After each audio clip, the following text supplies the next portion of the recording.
Okay. You see, said that's when you said it's the same thing. No, it's time one. That must listen bang. No, don't. You should be strong.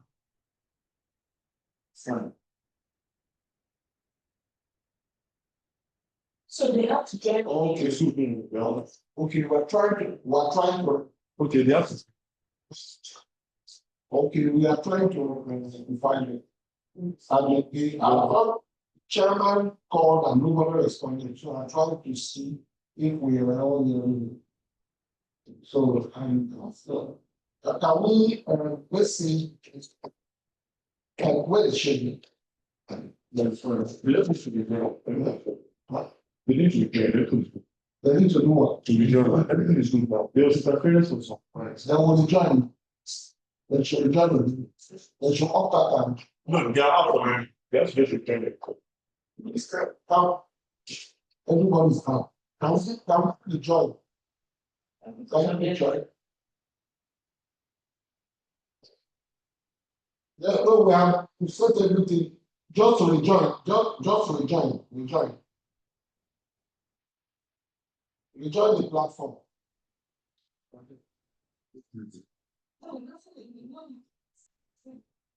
I don't so people have yes, two people. You don't think about it. Now, let's see. 4 people. They are joining. I don't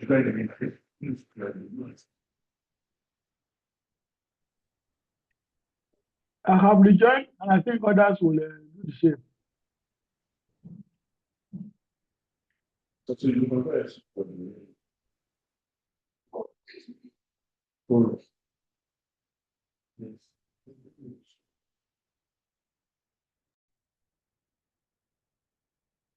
This depends on so many people who love these.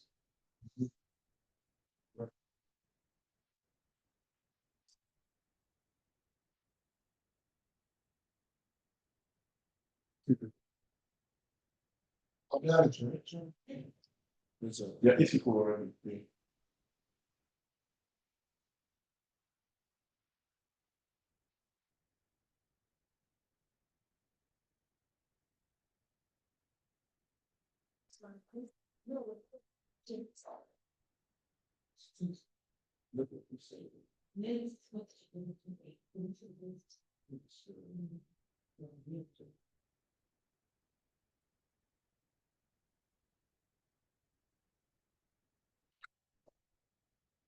Hello?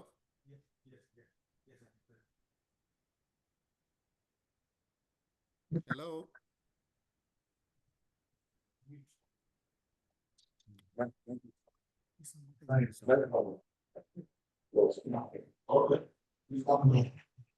Yes. Okay, please. But ladies and gentlemen, evidence of the last, can we adopt the agenda for this meeting?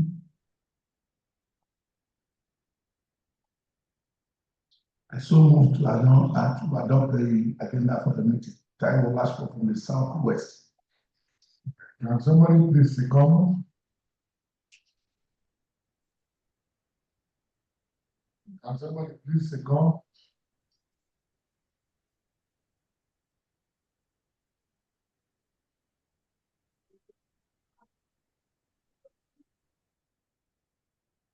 Alternate chair and the distinguished members of the board, I want to second the motion to adopt the agenda of this meeting. Thank you. Daily Alek is my name, representing the minor section of Nigeria.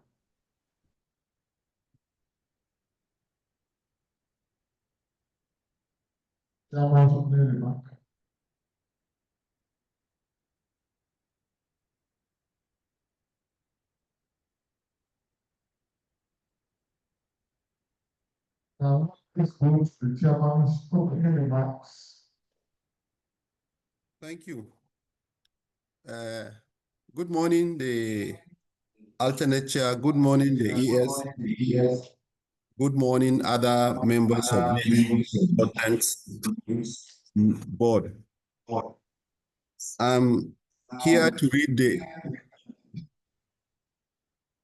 Secretary to the Government of the Federations, who is the chairman of Neiti's Stakeholders Working Group, remarks at this very important meeting today.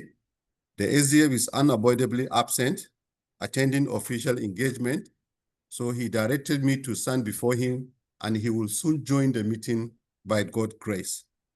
I'm Mohammed Sanusi Danjuma, Permanent Secretary, Special Services Office, overseeing General Services Office of the Secretary to the Government of the Federation. It is my pleasure to welcome you to this important meeting of Neiti Board. Each time we gather as this National Stakeholders Working Group, I am reminded of the unique responsibility we shoulder as the governing authority of Nigeria's transparency and accountability architecture in the extractive sector. Today is no different. Before we proceed to the Executive Secretary's presentation of the status report, permit me to acknowledge in a very profound way the exceptional commitment demonstrated by Neiti Secretariat throughout this year. Despite the severe fiscal pressure that have confronted many MDAs, including non-release of capital funds and resulting strain on the official programs, the Secretariat has remained steadfast, disciplined, and remarkably productive. This is what's worthy of commendation. The government has been trying to manage the scarce financial resources and continue to implement the various programs and policies in the MDAs. I'm proud to say that Neiti has continued to advance its mandate, deepen its reform initiatives, sustain national and international engagement, and kept Nigeria firmly aligned with global best practices under the Extractive Industry Transparency Initiative.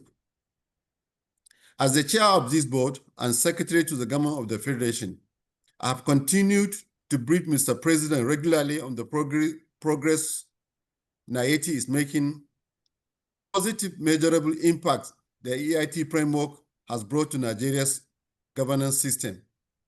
I'm pleased to report that Mr. President remains fully committed to the continued implementation of EITs in our country.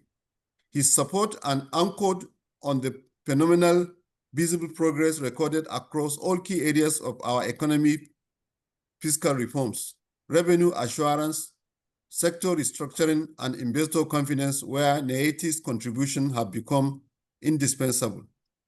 I particularly welcome the growing emphasis on basic resource mobilization, an area that aligns squarely with the priorities of this administration.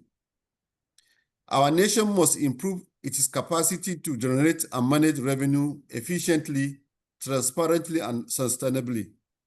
The recent Neiti policy briefs on the state indebtedness, subnational fiscal responsibility, and new tax revenue framework provide valuable direction.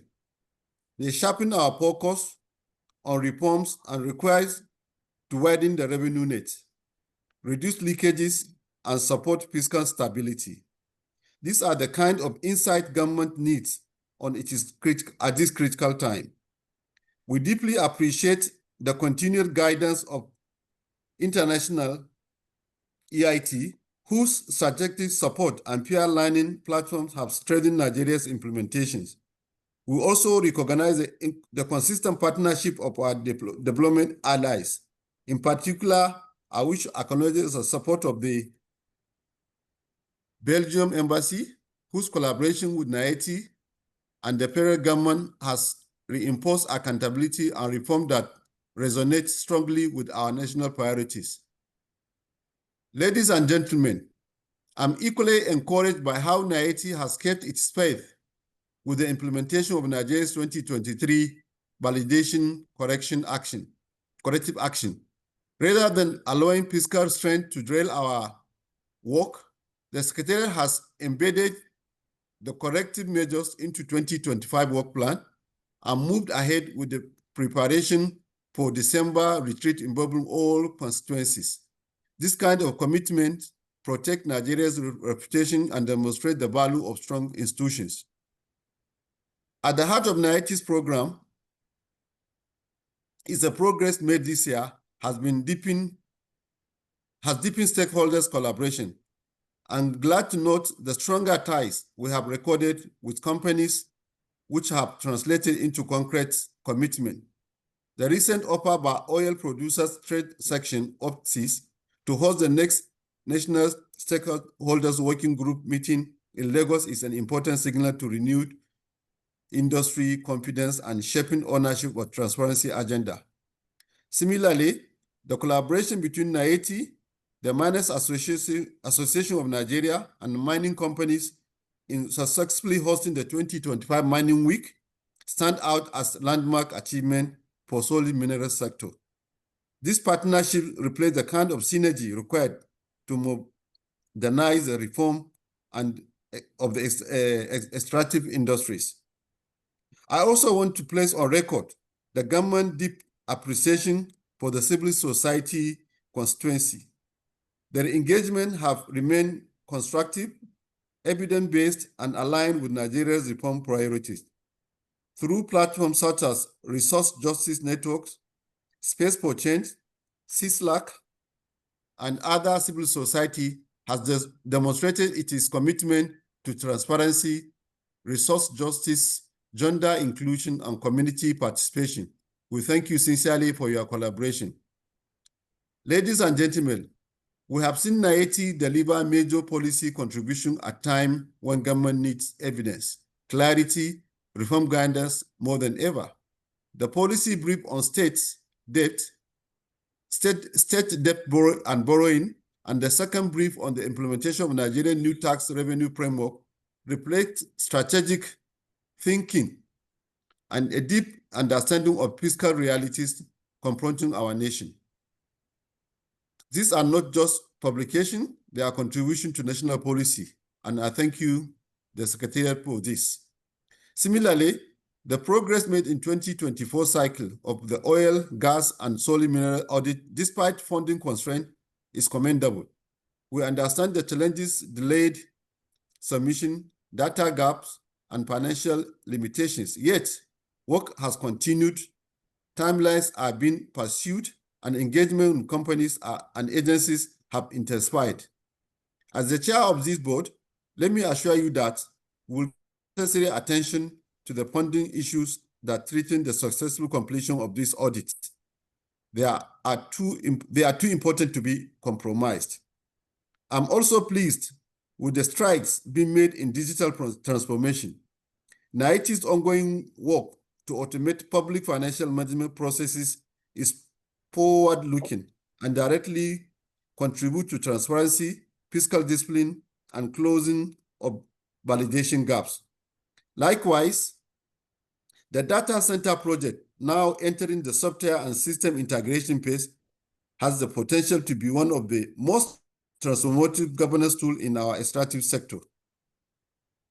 When completed, it will place Nigeria among leaders in systematic and time extractive disclosures.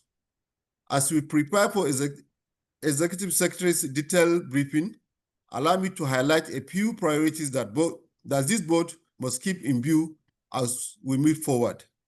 1, we must ensure that Nigeria is fully prepared for upcoming 2026 validation. Every corrective action, every audit cycle, every constituency engagement counts. This is a shared responsibility. Second, we must take deliberate steps to restore the funding constraints that are undermining Neiti's work. Transparency must not be underfunded. The board will therefore work closely with the Ministry of Finance and other relevant institutions to ensure more predictable and sustainable financing for Neiti's operation. Third, we must continue to guide government's ongoing extractive reforms, especially in mining and oil and gas, with data, analysis, and evidences. Nigeria's removal from Financial Action Task Force Grey List, the establishment of Solid Minerals Development Company, the expansion of electronic cadastre, the deployment of mining marshals, and our investment in gas transition all require strong transparency mechanisms. Finally, ladies and gentlemen, We must continue to strengthen the culture of collaboration across constituencies. The EIT is shared responsibility, and our success depends on the level of trust and cooperation among government, industry, and civil society. With this reflection, I once again commend the Executive Secretary and the entire Secretariat for their dedication. I also thank members of the board for your service to the nation. I look forward for a productive meeting and to collective insight that will help us chart a stronger path for extractive sector governance in Nigeria. Ladies and gentlemen, I now invite the ES to present his status report. Thank you, and God bless the Republic of Nigeria. Thank you all.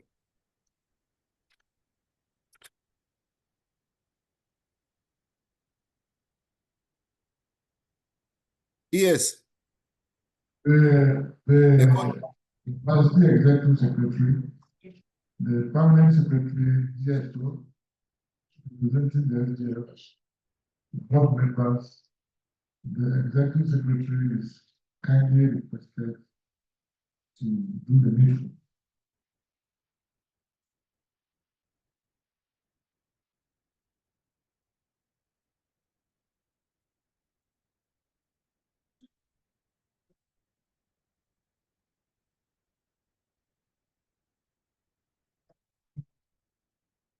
Current Chairman, thank you very much.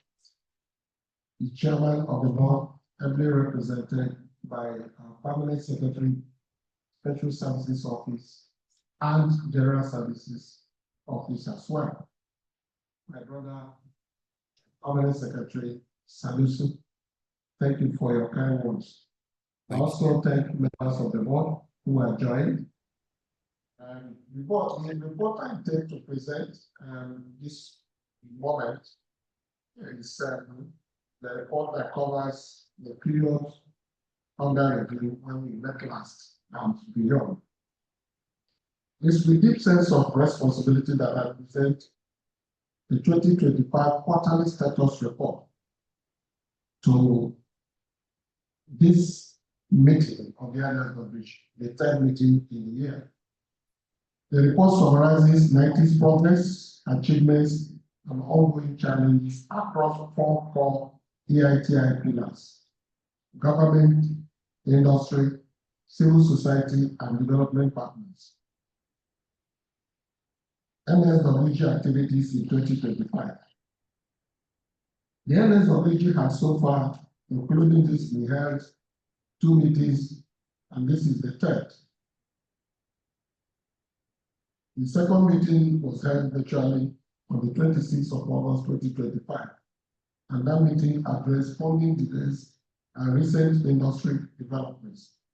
The key decisions in that last meeting included the ratification of Neiti National Human Rights MOU and the Civil Society Protocol, and the receipt of updates from government revenue totaling 17.535 trillion from established sector operations. Implementation of 2023 GITI validation corrective actions.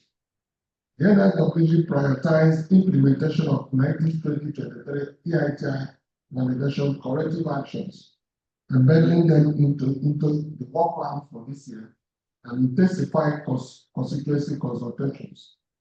A comprehensive progress review and retreat is scheduled for 10 to 11th of December 2025 in Lagos, ahead of our last. I didn't take leave. I should have taken leave.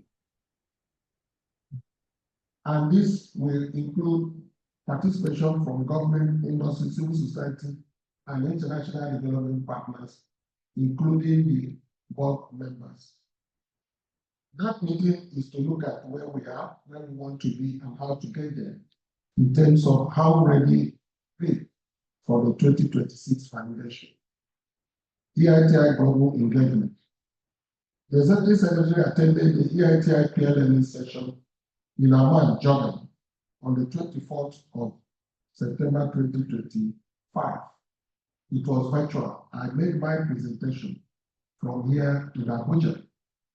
That event was sponsored by the World Bank, and Neiti was invited as key exemplary implementing countries to guide Iraq in setting up their own structure of implementation of EITI in their country, and was the lead speaker and keynote speaker at the event, which was conducted online. In my presentation, I highlighted the journey made in Nigeria, including disclosures to institutional reform, underscoring innovations such as the law that Nigeria was the first country to put in place, the high-level multi-stakeholders group, which is kindly being shared by the NCF, and the independent professional secretariat, as well as the interagency tax team, which is unique to our country, which we set up to enhance interagency collaboration. I did emphasize Nigeria's pioneering activities, including policy briefs, open data tools, professional beneficial ownership register, and the ongoing work we have initiated to have a data center and integration of transparency to fiscal and climate reforms, notably the government treasury's single account, fuel subsidy removal, and emissions tracking, positioning Nigeria as a global model for making transparency in sustainable development. The international audience welcomed this initiative and applauded Nigeria accordingly. Neiti policy briefs. Neiti released a major policy brief titled Beyond Federal Allocations, the Cost of Borrowing and Debt Servicing at the State Level in Nigeria. Dissemination to federal and stakeholders have been ongoing. And that policy brief drew national and international attention on the need for subnational government in 36 states plus Abuja to evolve ways and means of lessening their dependence on federal allocation by embracing internally generated revenue. The second policy brief release was Beyond Asset, Pathways for Implementing Nigeria's New Tax and Revenue Framework. That policy brief has been concluded and endorsed by relevant authorities, including the board that reviewed. I was grateful to member of our board, Dr. Lovett, representing the FRS, who made very thorough outreach into the work and ensured that we stay online and our position on the key agencies were factual and evidence-based. This report will be released, has been released. It's already on our website that will be publicly presented when we gather in Lagos on the 10th to 13th of this month, of next month. The 2023 fiscal allocation and disbursement audit will also be presented. The final phases of that were delayed as a result of funding challenges, but we're almost concluding that work. 2024 industry audits and 2024 solid minerals audits. You recall that 11NOV25 approved a revised neutrality threshold of 10 million of 6 million. A member will be presented at this meeting seeking for an increase of from 6 to 10 million as a result of justifiable reasons keeping with the EITI standard. The essence of materiality is to determine the level and threshold of the companies that will be covered by our ongoing 2024 industry report. A document on that has already been shared additionally on the platform. Under the new scope that we intend to seek your approval, 228 companies will be covered, enabling us to achieve 86% coverage of the sector, which is far above the standard for the EITI practice. Already, 30 companies have submitted full data, 71 are pending, and 127 remaining, which we are trying to reach as we move forward with that report. Of 9 government agencies, 6 have also submitted their reports and their data to us, and then FRS, Nigerian Geological Survey Agency, and Nigeria Solid Mineral Development Fund are the only outstandings, and we are on their neck as we speak. Data collection continues virtually to all sectors, oil, gas, and mining, despite very severe funding challenges. Completion of these industrial reports is quite urgent, as this report will also be used for NSWG's participation and the coming validation.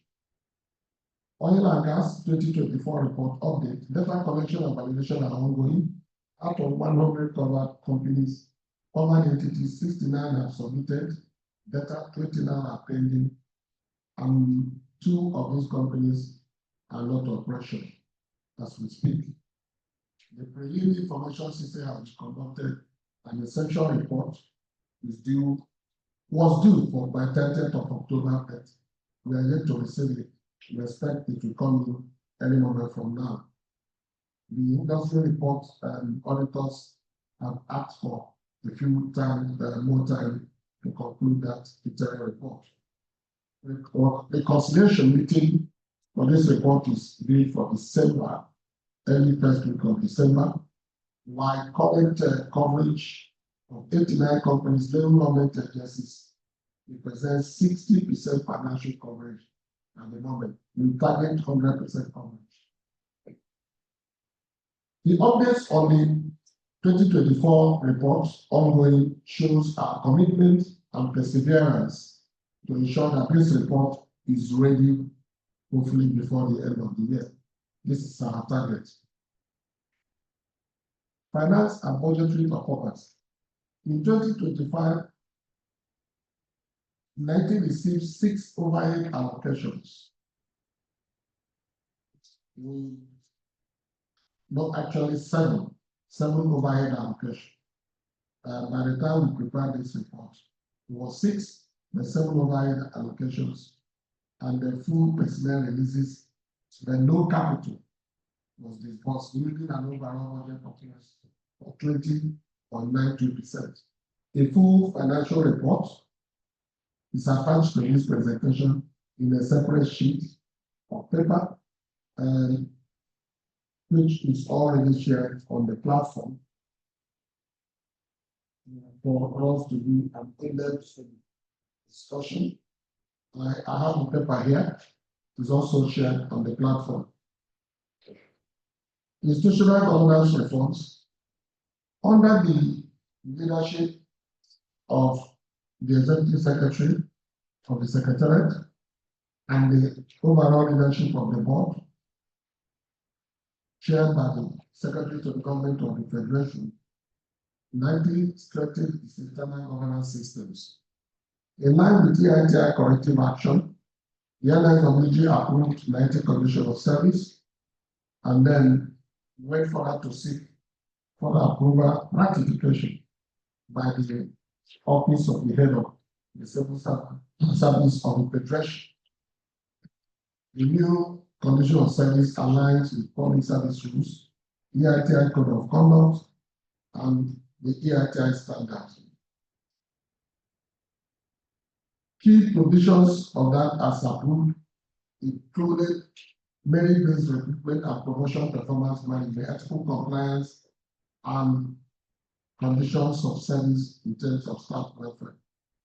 We are grateful to the NSWG for that approval and the office of the Head of the Civil Service of the Federation for sustaining the NSWG's approval by ratifying the Senate. We are also grateful to the Chairman of the Board who facilitated that approval. Digital transformation of financial systems. Neiti's digital transformation of public finance management is nearing completion. This initiative institutionalizes fiscal discipline, automates reporting, ensures full compliance with global standards. It directly addresses validation banks and strengthens Neiti's operational credibility.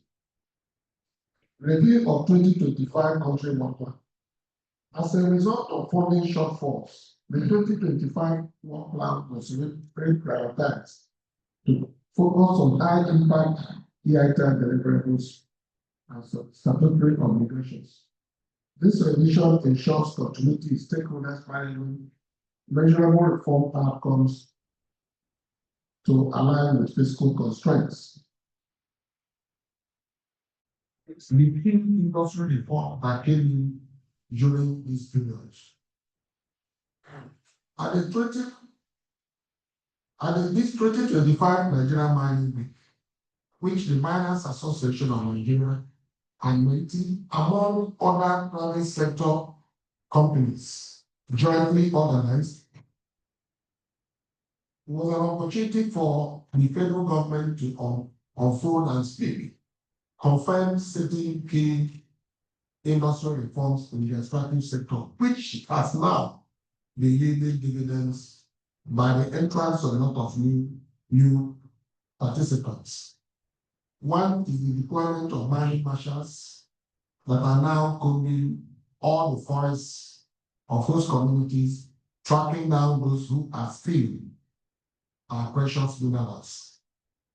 Expansion of electronic mining cadastral, establishment of the Solid Minerals Development Company. This is a key recommendation that Neiti has made, that there shouldn't be a situation where no company stands tall and huge to galvanize the investment in the solid mineral sector. Like we have the NNPC in the oil and gas, we felt that after the death of Nigeria Mining Corporation, Nigeria should revisit the issue and establish a strong company that should stand private sector driven to galvanize investment in the solid mineral sector. Government has heeded to this call by establishing the Solid Mineral Development Company. We think this is very much welcome, and Neiti celebrates this as a welcome development. I had the opportunity of meeting the MD of that new company. We had a lot of discussions on how to bring them fully into the Neiti process and possibly take the cube from NNPC and join the EITI as a company. It's a supporting company. We also learned that Nigeria has floated 680 million National Geological Exploration Fund, and Neiti has been invited to provide oversight in terms of transparency in the management of that fund. In the oil and gas sector, Neiti continues to support enforcement against crude theft, stabilization of production currently above 1.6 million barrels per year, and infrastructure investments such as the CNG and AKK pipeline, reinforcing Nigeria's commitment to just energy transition. Enhancing company engagement. Through the revived Neiti OPTS Companies Forum, Neiti has strengthened collaboration with oil and gas industries, fostering shared responsibility and accountability reporting, improved reporting. To reinforce this partnership, OPTS will be supporting the hosting of the next 11NOV meeting in Lagos on the 12th of December 2025, symbolizing deeper industry alignment with Neiti reforms. Neiti NNPC Strategic Cooperation. The high-level meeting between Neiti and the NNPC was held on the 25th of August 2025, and we agreed to formalize our collaboration through an MOU and a follow-up joint technical committee for data sharing, beneficial ownership, and contract disclosure. The draft MOU is under joint review by both institutions. Our brother engineer Daposhedu, who is joined to this meeting, has promised to facilitate the consummation of that MOU in the coming days. I will trust he will do that, and we will expect that this will now be a new step forward in the Neiti NFPC relationship. In terms of the civil society engagement, in 2025, second quarter, Neiti deepened collaboration with civil society through the transition of published work, What to Pay, into Resource Justice Network, with our own Dr. Teresa Dalade still in charge as national coordinator, as well as a member of this board. Neiti reaffirmed this partnership with RJM to advance resource justice, gender inclusion, human rights, and climate accountability. Engagement with Spaces for Change, Global Rights, Islam, and other civil society organizations have also been strengthened. The chairman of the board has spoken on Nigeria's removal from Fatal Grey List on the 24th of October this year. Were well celebrated because the impulse of this is Nigerians can now move freely and transact business online without any hit or hindrance. Neiti welcomed this the public statement. We have also continued to receive support from development partners to provide technical support, financial support for our reforms. The Ford Foundation is wholeheartedly informing the impact of energy transition on Nigeria's oil-dependent economy. That study is expected to be concluded before the end of the year. The rule of law and anti-corruption, a project of the European Union, is also providing us support for EITI implementation, and will be hopefully supporting our engagement in the workshop we intend to hold in Lagos on the corrective actions. The Neiti Data Center project is into the next stage. That's the data deployment software application stage. Procurement process concluded, and we expect this to get on the way if and when funds are available. The next stage will cover software and platform integration, interactive dashboards and analytics, real-time data collection tools, staff training on data science, cybersecurity, and automation. The system, when completed, will align with EITI Global Data Project to ensure seamless operations with very minimal human interference. In conclusion, this reporting period reflects a decisive shift from policy intent to measurable delivery. Government has strengthened governance and fiscal development discipline. Industry has deepened participation. Civil society has evolved towards data-driven engagement, and development partners have continued to align with Neiti's reform trajectory. Neiti's commitment to EITI remains strong. Sustained international collaboration and technical support and PLM, as we consider this to be vital in consolidating the gains that we have recorded for a successful outcome in the next EITI evaluation cycle.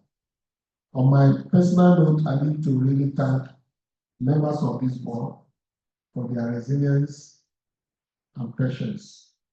Expectations were high, but we continue to appeal and work together under your own personal sacrifices. We hope that you continue to offer your support and leadership, even at this stage, in spite of challenges. I would like to thank you very much for listening. Thank you very much. Thank you very much. Past few years. Yeah, I think the speech.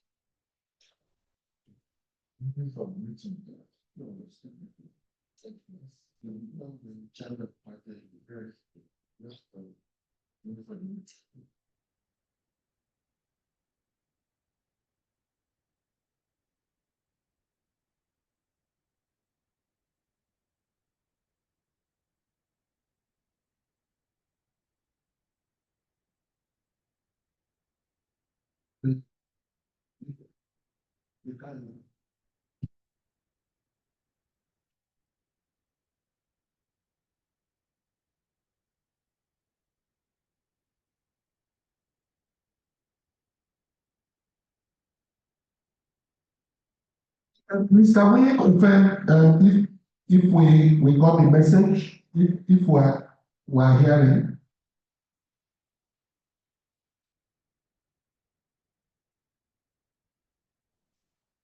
Just confirm if we're hearing. Mr. Dele? Yes, we are hearing you. I just want to plead with the alternate chair to always make use of the microphone very well. Thank you, sir. And you have the US report? Hello? What do you say, sir?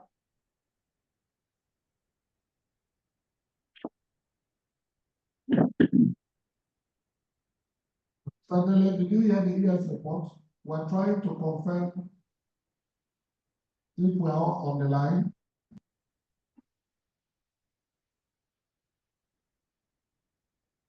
I'm on the line. I'm here. What am not there? I'm here, sir. Did you read the US report? Yes, I listened to the ES report. Okay, how much Rob? Rob, are you online? Hello, I'm online. I listened to parties. Okay, well, the report is online, and I just trying to speak to it. And I guess, Dr. Risa, are you online now? Listen, I'm here. Good afternoon, everyone. Good afternoon. Did you get the US report?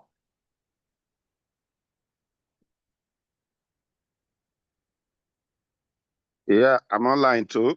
Comrade Williams. All right. Good afternoon. Good afternoon, sir. Come the US report. Oh, well, generally, once somebody is speaking, we have to keep our microphone on mute to be able to hear very well. And please, when we are monitoring from the source of very important. So I hand over to the alternate chair. Go on, sir. Go.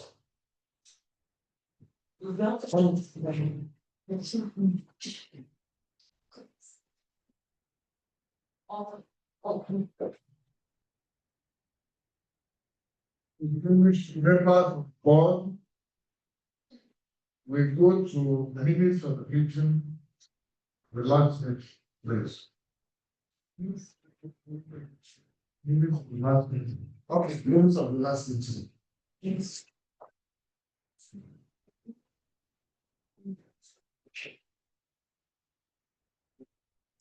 Now, comments to accept this. Distinguished members of the people are arising from the executive secretary's reports before we go to see of last week. Let's see. Yes.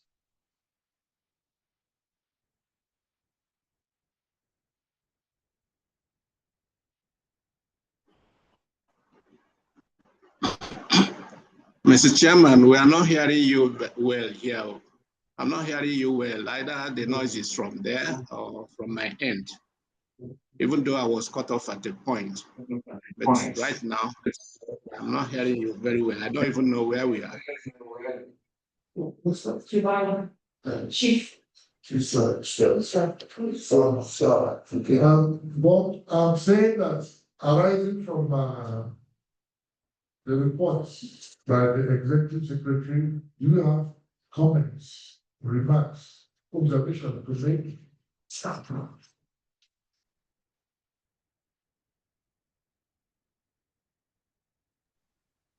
Yes, I have. I have comments. I have comments, sir. Yes, sir. Can I go ahead? Go ahead. Yeah. Ikwebu is my name. In the first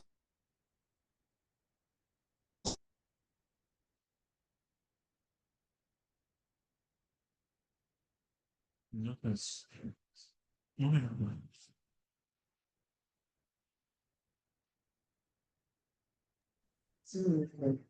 are not hearing chief again. Oh. Executive Secretary's status report. I don't think this is the way we used to handle this meeting. Have some comments on the Executive Secretary's status report. And they are as follows, if you are hearing me. We are hearing you now. We are hearing you now. Okay, thank you very much, sir. Yeah, I'm taking the report page by page. Incidentally, I have it with me. On the first page, the Executive Secretary indicated the 4 core AIT stakeholder pillars, where he mentioned government, industry, civil society, and development partners. I had issues there, and the issue is that I did not know these are the 4 pillars of AITI, which you are also following. Then my question is, where is the people's side of Neiti's responsibility? Where does, if these are the 4 pillars, where does the people issues come in or into reckoning? That's my that's my first question. My second question, Mr. Chairman, at EITI Global Engagement,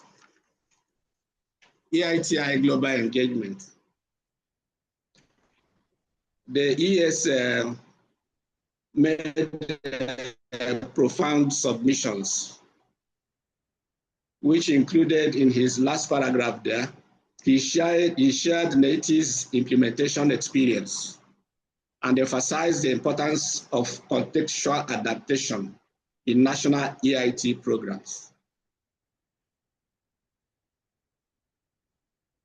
So my question is, how was the emphasis on contextual adaptation received at the meeting? How was that emphasis on contextual adaptation received at the meeting? And how can AITI standards be moderated in the light of local needs? Why not compromising transparency and accountability principles? If I got him right, the emphasis on contextual adaptation is to adapt EIT principles to local conditions, which is a good thing to do and a good way to go. So I was asking how the meeting or the conference received that submission, because it is very, very, very, very important.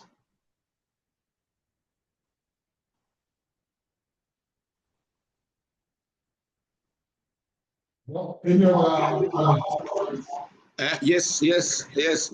I still have some other comments. On Neiti policy briefs, my concern there about the beyond federal allocations, the cost of borrowing.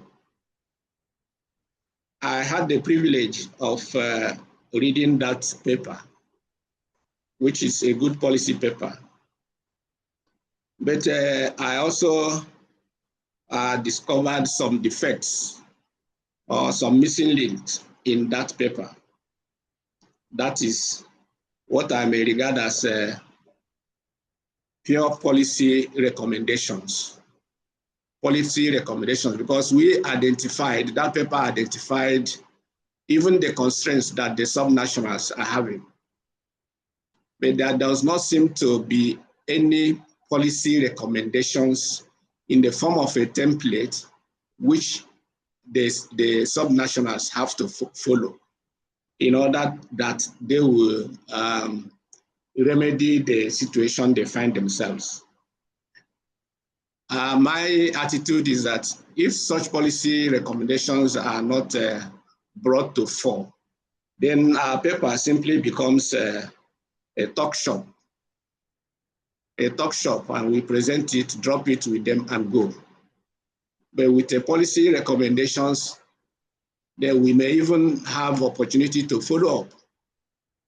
And we can even pass such documents through the secretaries to the federal government's office so that it becomes an instrument that actually the states have to adhere to. Then on industry reports. Industry reports. If my understanding of the upward review of from 6 million to 10 million, if my understanding of it in terms of materiality is right, then I'm interpreting it to mean that when we raise the bar, when we upscale the fund to 10 million, then we are increasing the number of companies, if you like, that are outside the tax net. Because my understanding is that those operating at 6 million now or below are not covered.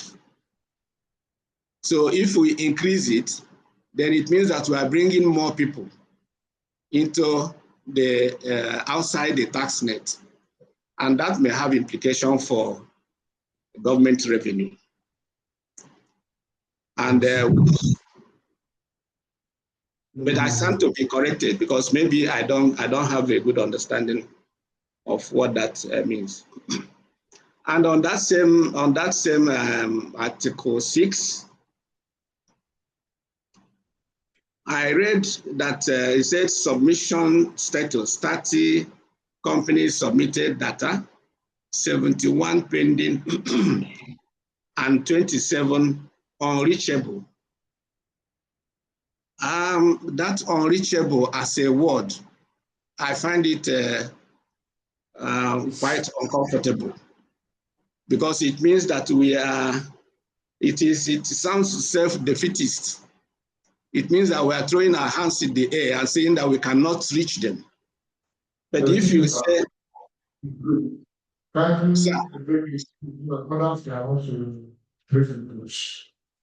sir, Yes, sir. Sir, I didn't get you, sir. I think please kindly make it brief so that others can make their issues so that the yes will respond. Okay. Well, that's all right, but that would mean I have to skip some of the areas I have issues with, but no problem.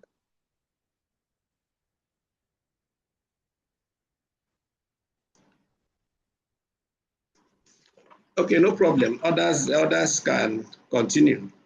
Hello.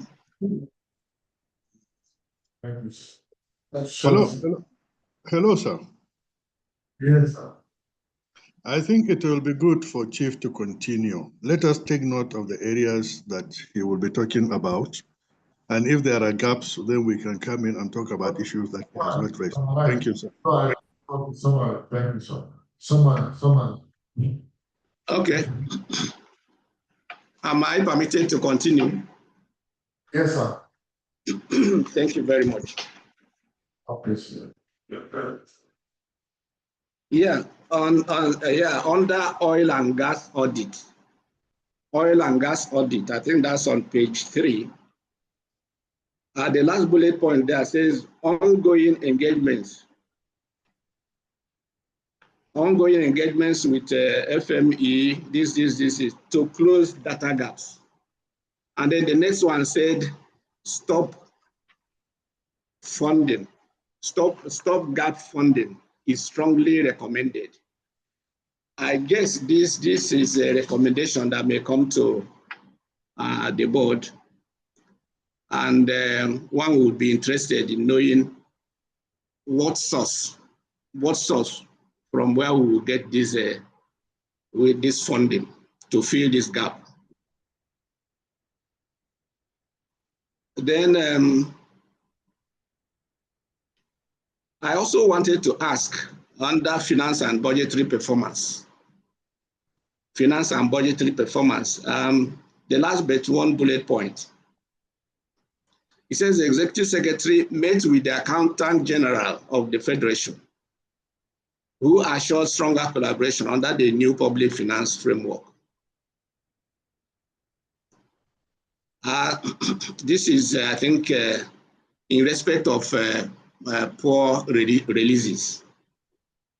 So I wanted to ask in general, to what extent does government, including the finance ministry, see Neiti as a key agency of government?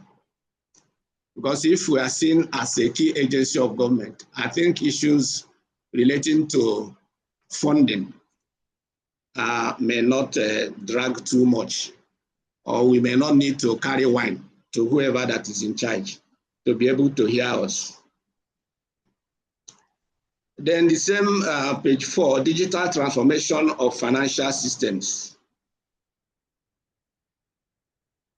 I wanted to know how this digital transformation is integral to the data center project.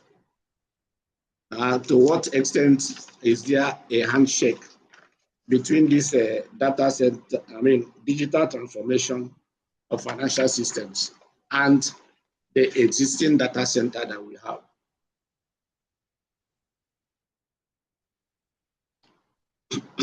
Then on the next page, under extractive industry reforms,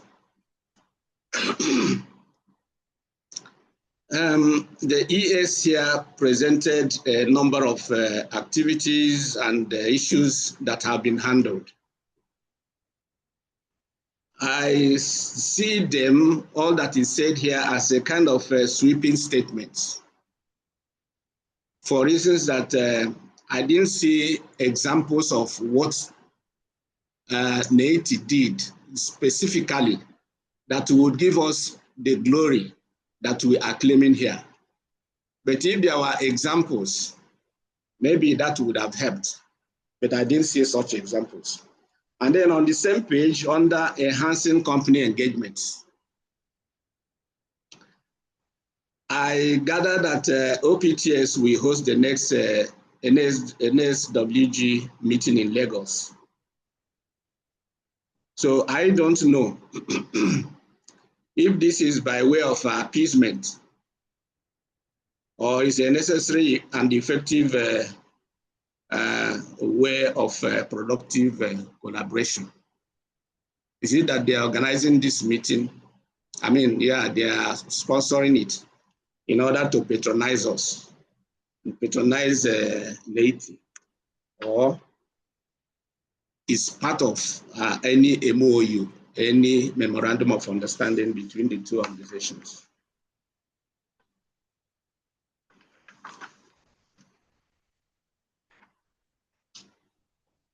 Then item 14, under civil society engagement. Civil society engagement, we observe that there is a deepened collaboration with the civil society. And then there we see the publish what you pay, and then the resource justice network.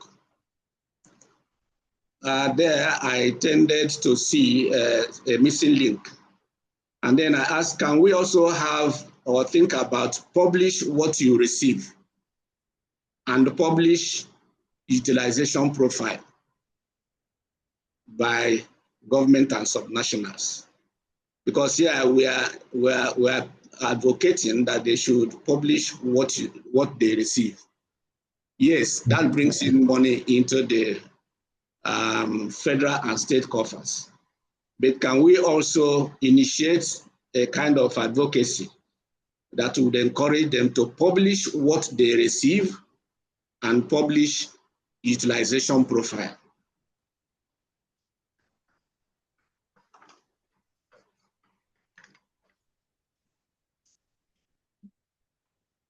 Okay, sir.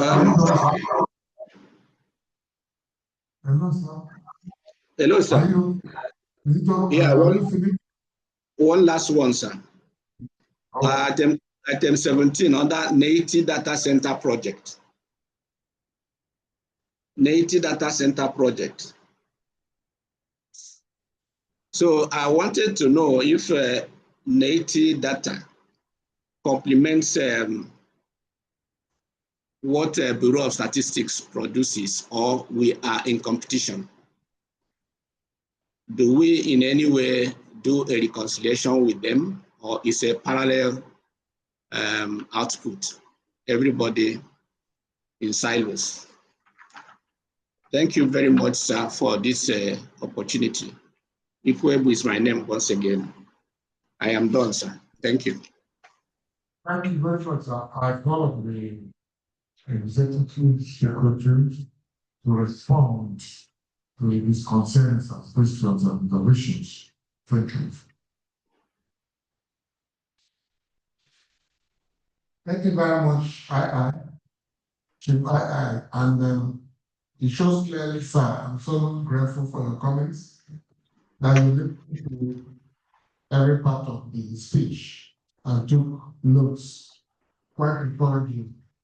As your first question was on the engagement, indicator extended to us to speak on Iraq. Iraq is a country that is just joining the EITI. And the World Bank, the EITI, and Nigeria as a family member of the organization and one whose implementation has done very, very well and highly respected. I think it's an honor for our country to be identified, and I was invited to speak on how they could take on. It was a peer learning program. I didn't go there with all the knowledge that we have. I just went there to share experience and also learn from them as they are starting. I told them how we started. When EITI came to Nigeria, what we did and what we did differently. I wasn't dictating to them. They know their country, they know what works and what not work. So they listened to me. My presentation was well received, which was your question. It was well received. And in the area of country context stands strong in EITI, but it does not circumvent the global standards. The global standards cannot change for any country, but countries can adapt how to approach the global standards with peculiarities of their culture and context. For instance, there are benchmark standards that EITI has globally. So country context allows you to accomplish those standards without compromising the standards for which your country has voluntarily subscribed to. I hope I've answered that question. Then how was the EITI? Okay, you start asking how it was received, very well received. The new policy brief we did, you identify some what we consider missing links. So there was if you check very well, there was a file we devoted sufficient time on recommendation. Our recommendations were specific and measurable. I humbly invite you to take a second look at our recommendation.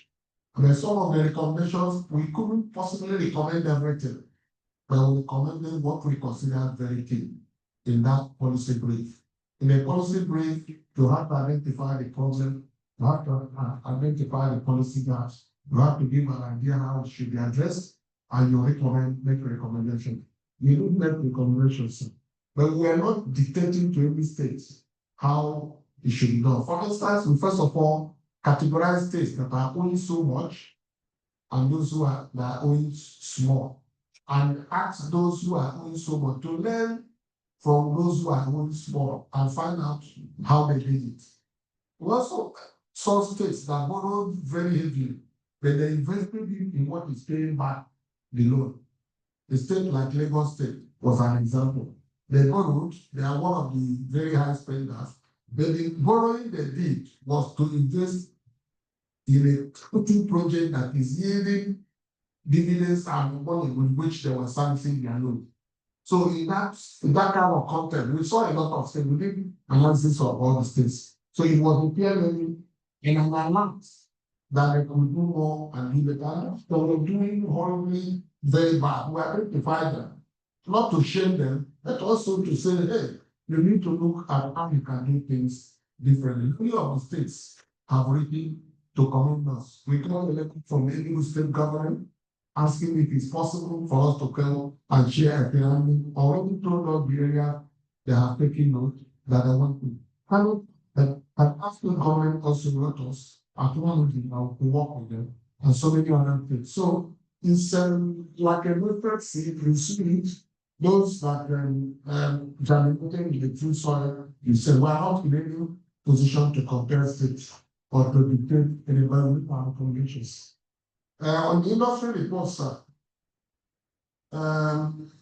when you look at when we're asking for the review of the template of the your question basically was whether if we review the materiality, whether it increases the number of companies or reduce. In reality, it will reduce the number of companies, sir. Then the companies that you will be dealing with are companies that make sense, that material, that what they pay can influence or influence government in a positive sense. So when you are dealing with, let me give an example, like 10% of 1 billion and 10% of 1 billion. So you spend so much time and resources chasing companies that whose royalty payments are very, very low. And the same resources you could use to chase companies whose royalty can cover a lot of you, like you are dealing with 500 companies, but the entire royalty payments is less than 20 million. I mean, you chase companies whose royalty payment is over 100 million. There is an analysis that's attached to it, which is also shared on that platform. If you read it very well, sir, you will see the justification for that.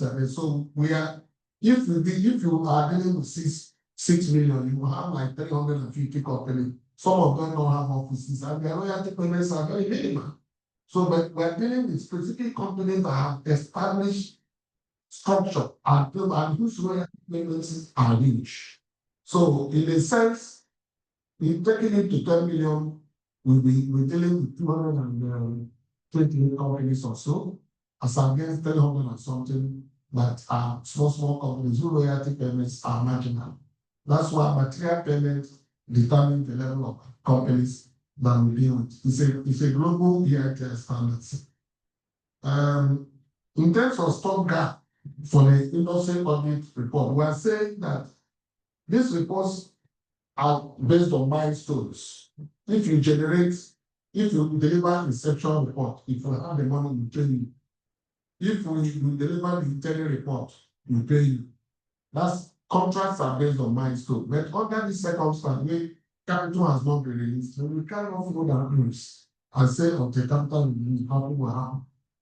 We have written a letter to government asking, even if you can't give us all our budgeted money, or give us something to do a stopping grant to support those who are working for us now. That's what we mean by funding gap. The meeting I had with the Accountant General of the Federation and the Minister of Finance were to make an appeal. We know we can't really the rating agencies across the Federation are currently exposed to this, and yet the GF and Chairman of our board spoke extensively on this. Just yesterday, the SDF, the Chairman has asked me to draft a letter of complaint to him again, because I'm saying that it's jeopardizing our 2024, 2026 validation. I just dispatched your letter to him to see whether you can have any intervention, but it's all over the Federation. It's not only Neiti. I also used to look into to tie it to where you say Neiti is a strategic agency. Yes, Neiti is. But if you go to this bossing agency, they will also tell you every agency comes with how sensitive their work is. They will ask you, okay, your job, your agency is very, very sensitive. What about Ministry of Health? We are looking for money to pay doctors. What about education? What about security? What about foreign affairs? Most of our embassies and high commissions now have no ambassadors, and they also cry upon us. So as we are important, so also our other agencies. Our government has the responsibility to prioritize what is important, but generally is that we have not had any funding that we expect, and all other agencies are equally planned. Then we equally mentioned about the data center, so the digital transparency, industrial reform, solid governance, what the United give to declare. So our job is policy, advocacy, and persuasion. What the solid governance sector is implementing are recommendations contained in our report. We recommended that Nigeria should set up a solid minerals company. A solid minerals company is in our report, 2020. All our industrial reports in the last 6 years have recommended that, and it was never implemented. Now it's implemented. We have a responsibility to take part of the credit, not all. We recommended most of the what they are implementing now. The minister confirmed that these things are being implemented, and we work with the mining cadastral office. We work with all the relevant agencies, parastatals under the Ministry of Solid Minerals too, on some of these recommendations that they are implementing now. So that's why we are taking credit. We are not the ones, we don't implement, we recommend. And we are basing our recommendation on what happens elsewhere. That is why we are taking, if you read our report and see all the things that they are implementing now, they were all part of that, all the things we recommended. It's just like when we recommended the petroleum industry app and it was packed into law. So we said this is what our recommendation. We recommended the removal of fuel subsidy was removed. So everything we recommended that is done. We take credit that we said government should follow this path because we are a policy reform driving agency. Extractive industry patronize extractive industry achievement, patronizing it. I don't know what okay, the board meeting, the EITI is a collaboration between industry, civil society, and government. Government funds all our operation, but to show interest and commitment, the EITI also recommends that both the civil society and the industry can make their contributions. While we don't take funds from them, they are allowed to provide technical support and even host meetings to show that the EITI is also important to them. So that's the area we're coming from. Because if something doesn't matter to you and you don't regard the value, something happens to you, you won't be interested to make any contribution. It's a contribution they have made and showing commitment. It's a show of commitment. They have also been hosting all the 90 conference for companies forum. The Miners Association of Nigeria brought technical companies to Nigeria, came to us when we went to deliver to the mining from when all these policy reforms were announced. So that is what we are talking. The Miners Association of Nigeria, under the leadership of our brother Dylan, has very impact, great impact. The same thing with the local players. So what they have done, it is the part of the individual, but also doing our salary, living individuals. So the 22 is the one representing the citizens. So when the citizens, those who cannot speak for themselves, the civil society speak for themselves. You can see what is happening in the political space. People who are oppressed, people who are exploring, people who are people who are students. I think what we have is, so this society represents the economics of all the three other partners and that of the citizens. So if you ask who represents the citizens, is the civil society, and they also know is their country. So when you spoke about publish what you pay, sir, publish what you pay is a name of an organization that pursues disclosure, public disclosure. This organization was among the founders, the lead founder of EITI Global. They're a member of EITI Global Group, and they member is an organization. So was they are now transforming. They are no longer going to be called Publish What You Pay. They have changed their name now to Resource Justice Network. And they also amended their focus and objectives. And I commented also that our own Dr. Risa is still their national coordinator in Nigeria, and also a member of our group. That's what I protect. I think it's important to make that provocation. So you now ask the difference, the relationship between the data center and the digital transformation of our system. So in Nigeria today, in the public sector today, the federal government is recommending digital digital public finance management that is not allowing anybody to carry vouchers, to do things manually for transparency. The GFNIS platform, the IPPS, the REGIPA, and all other digital platforms are meant to allow businesses publicly do away with them.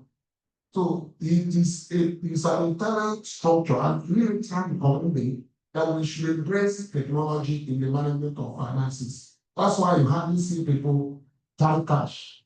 So if you go to our account system now, they are acquiring technology that will make it impossible for anybody to do it, such as Facebook, iPads, I can't know the name. There are many of them.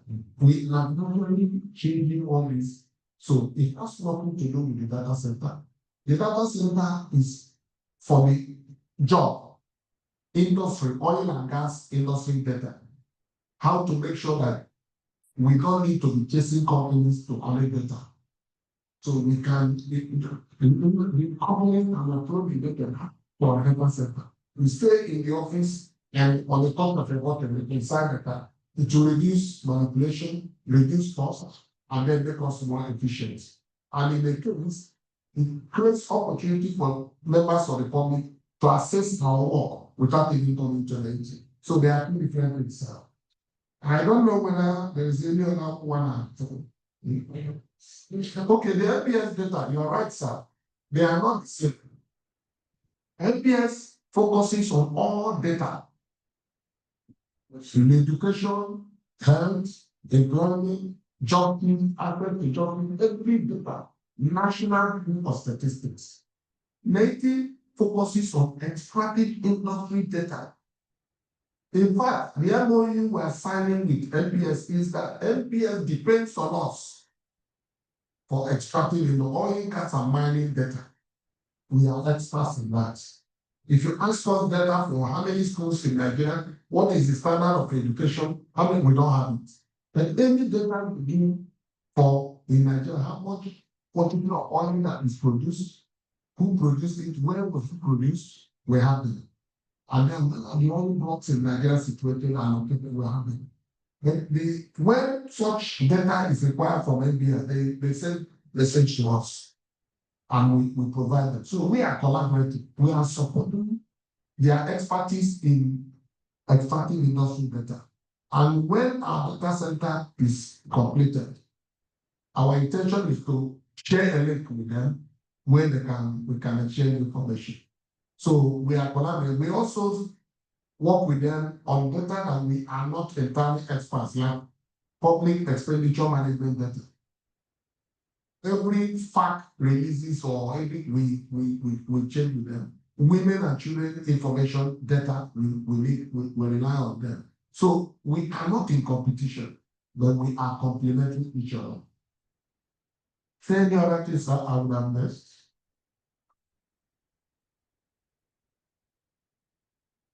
I think I've answered the question, what I call it. In case there's any other thing, you can send me a voice note or anything I can clarify that. Thank you very much. The minutes of the future. Any other interventions? Any other interventions from board members?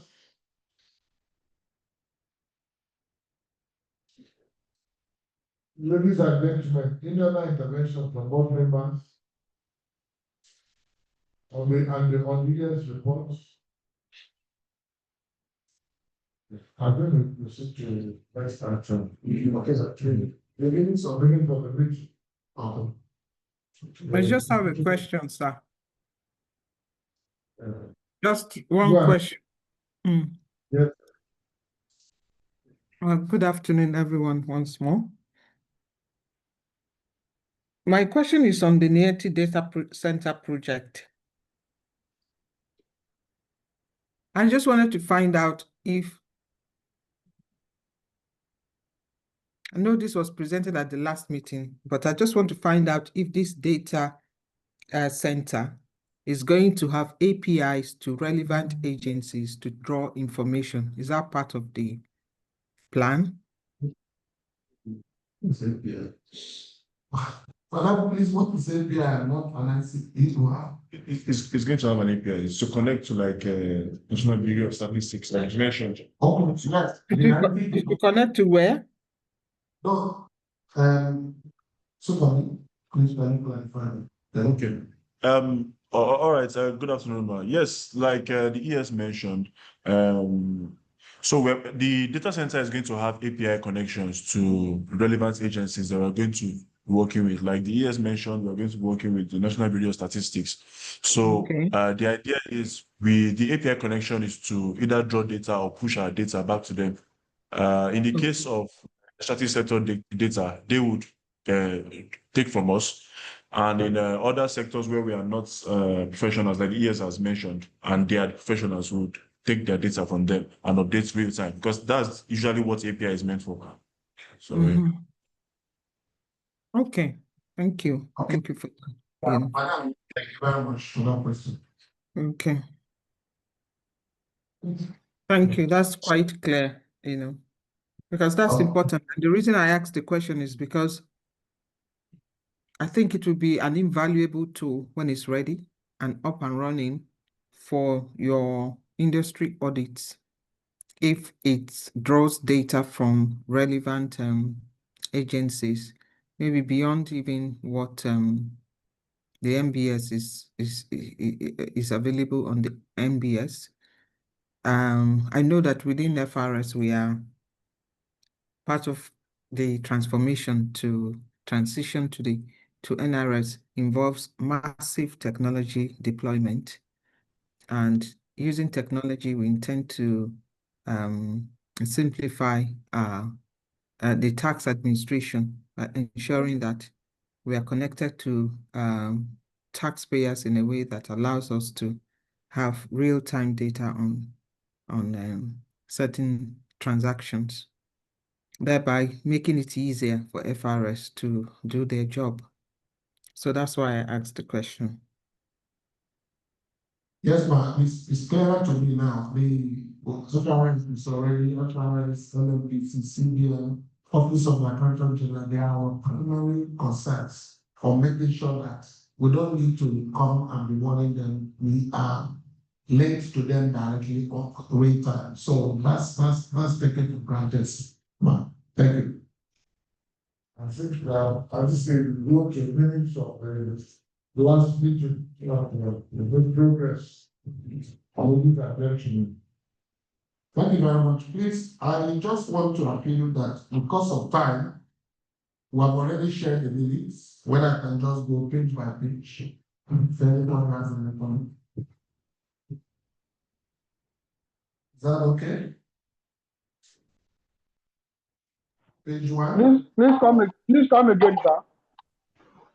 I said, I will just find your page instead of reading page by page. If you have any comment, we can stop. You have already Yes. shared. Yes, that's okay. That's okay by me. Okay. So I go by page 1. Any correction? Page 1. Just note them, the secretariat is listening so that we will be able to. Page 1. Page 2. Yes, page 2. Page 2. Go ahead. Okay, item. The lines Item. number. Yes, line number 8. Line number 8, and my observation there runs through the entire paper. And that is that I see that after mentioning NSWG chairman, then we go ahead to write secretary to the government of the federation, senator, this. The first page has listed the names of attendees. And so it's either you choose to write the names or the portfolio. It takes space and everything to write out everything concerning every individual on every page. So that's my suggestion, and I hope it will be taken care of subsequently. Thank you. Excellent, sir. Well done. Excellent, Okay. sir. I'm sorry, I was muted and I didn't realize I was muted. I wanted to call attention to page 1, the spelling of my name. The spelling of my name. Could Secretary please just take note? That is NGUUM for mother, BUR. Not the way it's spelled there. Thank you. How do you pronounce it? Umbu. Okay. Yeah. Thank you. Thank you, ma'am. Okay, I move to page 3, page 4, page 5, page 6, page 7,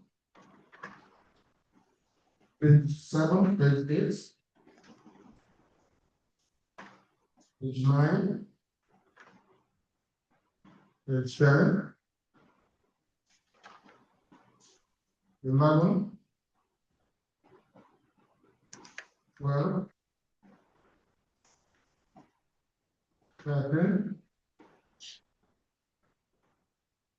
14,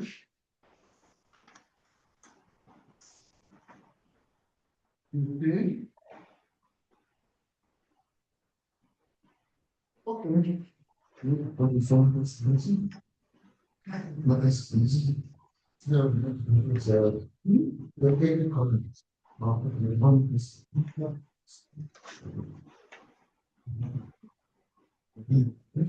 if there are no comments, so if there are no comments, can we adopt minutes of the meeting? And thereafter proceed to matters arising from the minutes.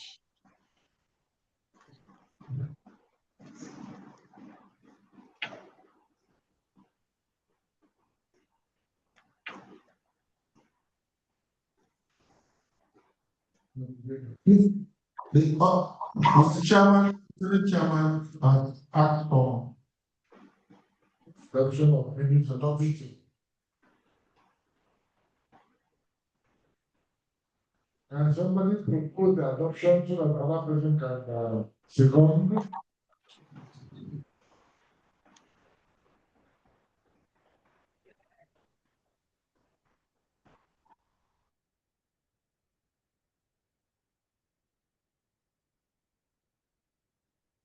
Ladies and gentlemen, eminent members of the board, can somebody please Adopt minutes of the meeting, other person will second. Right. This are we all hearing? There's a huge, now to use that one, we place adopt, propose the adoption of the minutes of the meeting. To be seconded by Madam Lovett, please.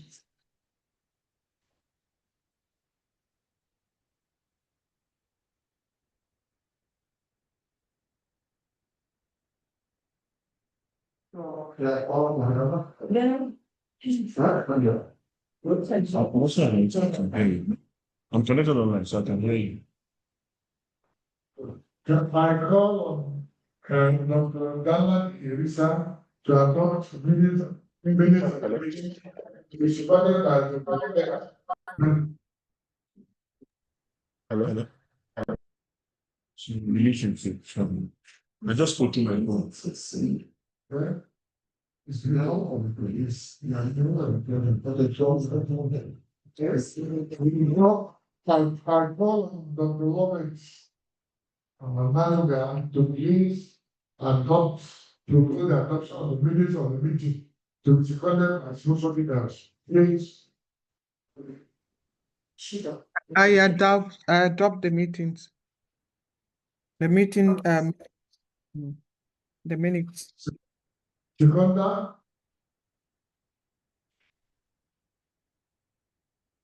And I like to back second the adoption of the minutes of the meeting.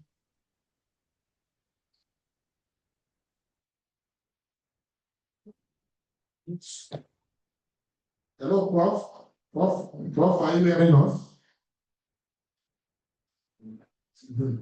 That's one. Hello, Prof.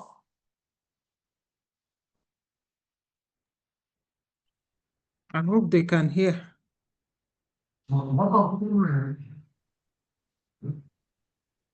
Comment Williams? I'm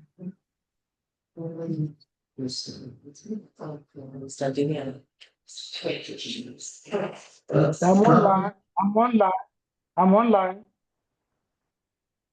Hello? I'm online, sir. Hello, I'm online too.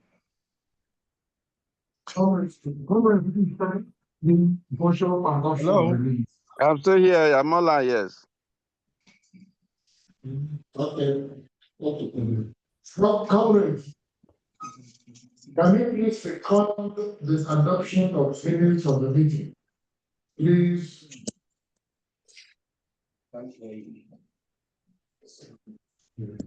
Hello? That's you got okay, it's wrong. Yes, I'm hearing you. I'm hearing you.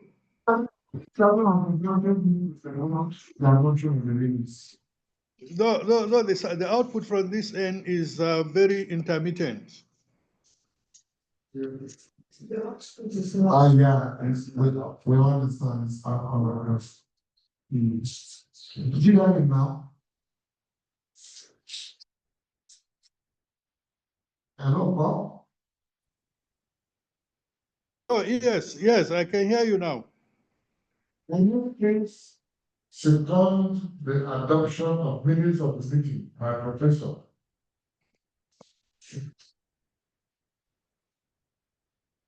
Sorry, I didn't get that part. Can you kindly adopt the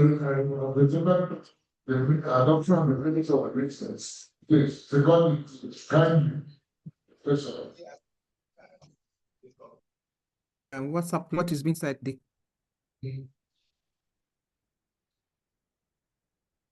Where? Anybody that is hearing loud and clear, can you second minutes so that we move forward, please? Well, I'm just been trying to hold up because of the fact that I don't want secondment today. But if that is not too much, I want to second the motion for the adoption of the minutes of last minute as have been well presented for discussion. Thank you very much, Mr. Chairman. The next item on the agenda is matters arising from minutes of this meeting.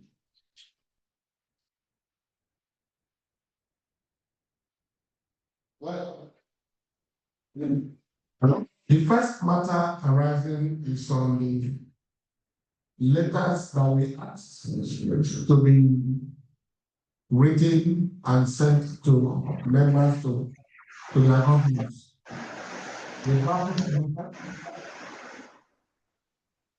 The business and the reporting line are going to left them with this permanent secretary and the GSO, who is our direct boss, and then he presented them to the LGF, and LGF said no, that there was no need, that the letters of appointment that all the board members have are sufficient. They cannot sign and we can't issue another letter. The first set called me and I went because there were questions the LGF asked. So I went to clarify with him and when the LGF said no. Then at that meeting too, which was very elaborate, that was on Friday last week. The LGF, and I also told the LGF that the members also requested for ID cards and for complimentary card. And he also said, no, to me. Some of us have access to him. You can't verify with the Sanusi and the council. They called the director of legal services for the office of the LGF, who joined the meeting, and they all came back and said no, that any member of the board that requires access to the state that goes to have an engagement that requires ADR should let us know. The LGF will intervene and later so that there's no need carrying two letters from government. And they have not done it, that the will not, it's not necessary. So that's the feedback I'm getting back. And then I am saying this because we have tried to get all this across to all of us as a reporting line to this meeting. This meeting was held on Friday last week, but I had already done the letter and I was wondering, I just thought I could go to pick them up so that we find a newspaper something. So that's the feedback I'm getting, sir. My question is, if I'm going to businesses, to the context of the conspiracy piece, to inform the government, this is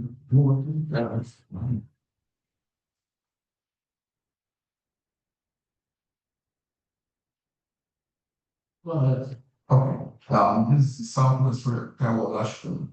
The response to what he has mentioned, and kind of work that I want to ask, if we need, I think it's very important try to introduce to all from us, well, since the area of the now, does that mean we have to send a letter on our own account with an agreement letter to us if we can come and visit and introduce ourselves and start and as the representative of the industrial facilities in that zone, and we want their cooperation and collaboration. Because like I believe is that we need to take this down to the grassroots. A lot of aware. It's only now that we are doing like me, but I do little what is legal state, and not to engage a lot of people. I see our messages, but the most things that we do from my end in Lagos carries the signal that can be southwest stability of the Nigeria. It is now that people are getting to know what the body or the name represent and whatever back is not. What you guys do, this and that. So please, better people find a way around it. It's better. Let's forget about the letter or the business card or ID card. But let's focus on how to get this letter or get us introduced. That's why we are running to the government that follows. Let me answer. Please, sir. Problem is a picture secretary stands the secretary under my leadership stands ready, able, and available to support any engagement that any member of the board wants to have in states. We can write to the governor, inform the governor that you want to come and pay a constituency, and that please they should help and facilitate granting audits. You're a member of our board, and if any member of us to come down to the engagement with you, we don't have any problem. Okay, I think you are answering my question. That's not so thank you.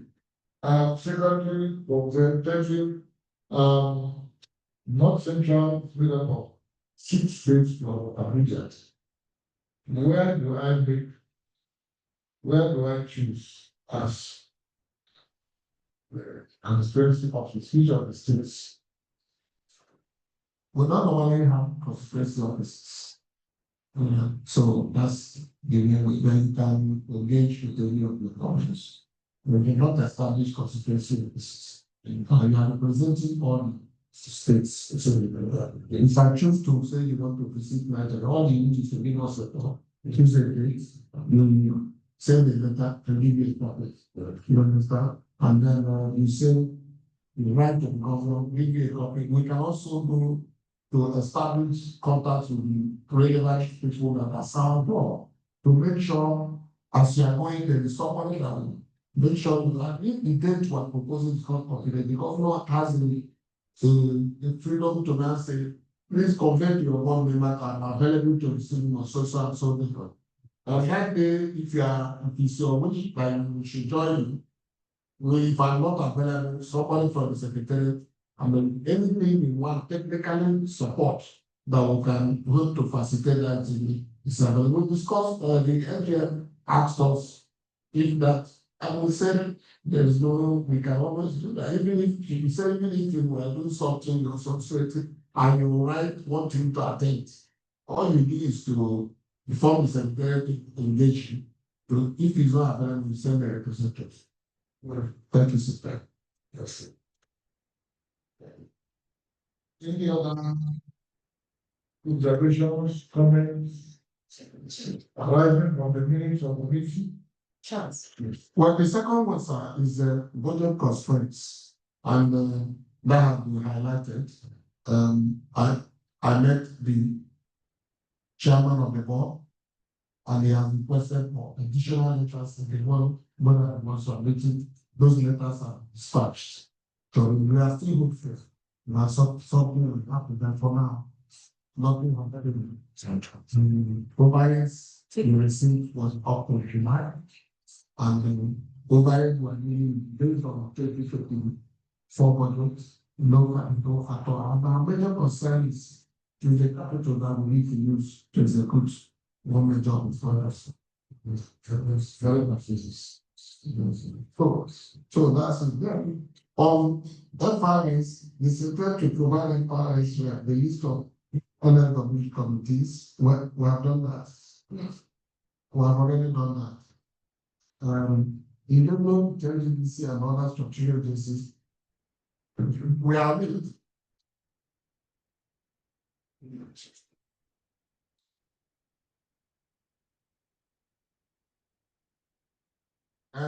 We also asked to send a formal letter to the executive chairman of FRS to request for training for the boards and the management of Neiti. That has not been done. And we intend to hold immediately a meeting with our rep from the FRS so that we can work together on it. I apologize that the delay was because each time we wanted to, we thought it could something could reach directly, but it's important that we work with Dr. Lovett. But that letter will go out as early as tomorrow. after the city. Yes, that has kept us, so yes, sorry, no, because to follow what you just said, having meetings, board members and management, the ever SOPs. Is that clear? Is that what I had now? No, training of public. All right, so training the chairman consideration that when I gave him the cost score, he said they are available to support us technically, okay, my training and all that. I was not made any formal requests. Okay. But at that time they have no board member on the board. No member. Yeah. On this board. So I went there to request. I should send somebody to present it. I went there directed by the board. I went there with two requests, yes, that they were not being represented on the show. And secondly, if they will offer us technical support in areas of capacity building as allowed by the EIT. So one has been done, the rep is on the board now. Yes. And the other one is the one that the board raised last meeting. So I'm saying that after this meeting, I will hold a discussion with Dr. Robert to help us so that we can see that can happen even before the end of the year. That's understood. So can we do the same with NNPC? Last question. Yes, we can. Yes, that's brilliant. Oh, yes, we can, because it's part of what is contained in them what we want to say. We can. So let's do the setting of the purpose. Well, the next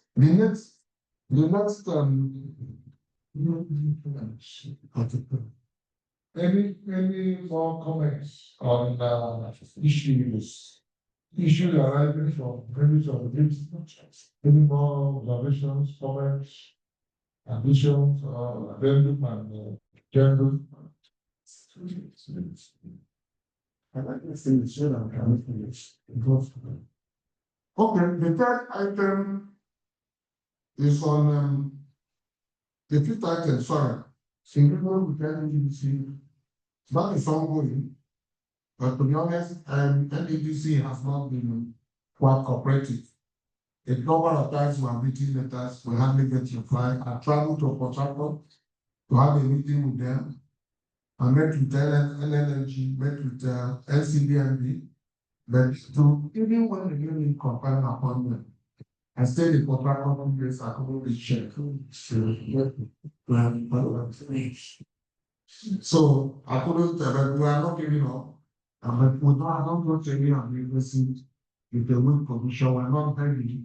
We are seeking partnership and commitment.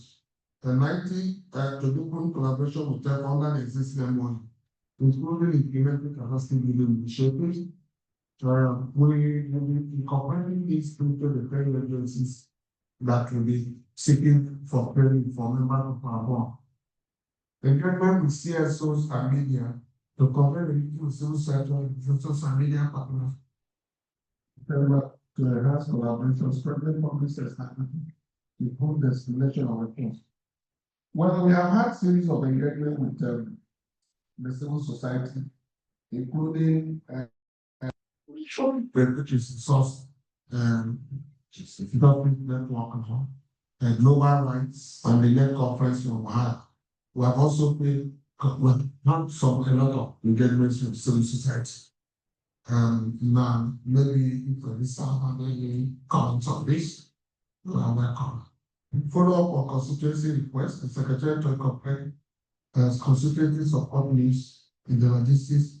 We are reviewing for the constituency engagement document we earlier shared to read them, align them with current reality. So this is something that we have to tally up and present for the board to look at in our meeting with members.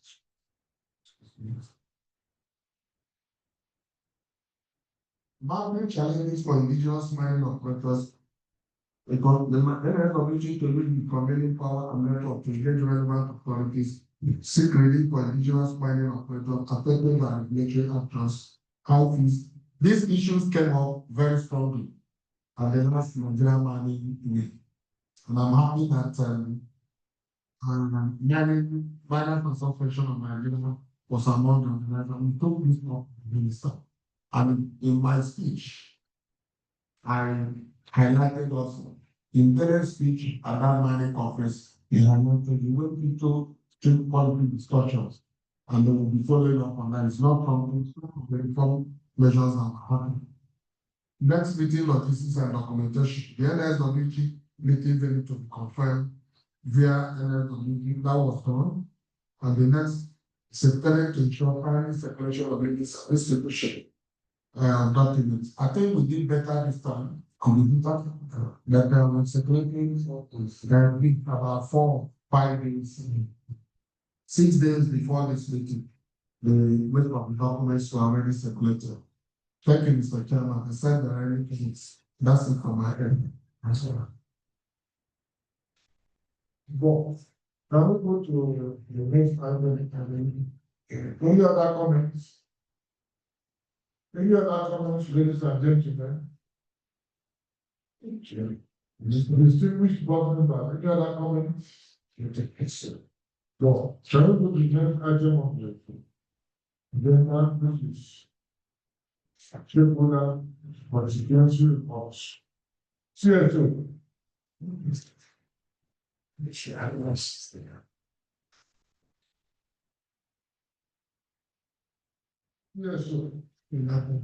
chairman.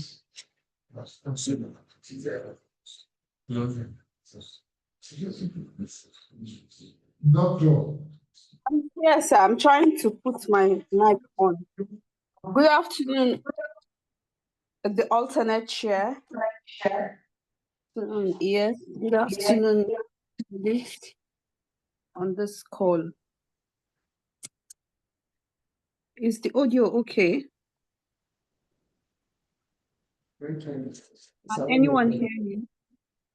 Yeah, so sorry to give up. Yeah, I think we are looking on it. Can anyone hear me? We are hearing you. Okay, thank you very much. So I want to start with appreciating the ES, especially for engaging with the civil society, like he said, even though for us in Resource Justice Network, we're yet to have this deepened engagement, like he said. And to also say that now that we are Resource Justice Network, I want to appreciate the ES2 for also writing to congratulate us and also committing to ensure that we are supported whenever we need anything from Neiti. So that being said, I just want to go with just a brief report that I have for this meeting.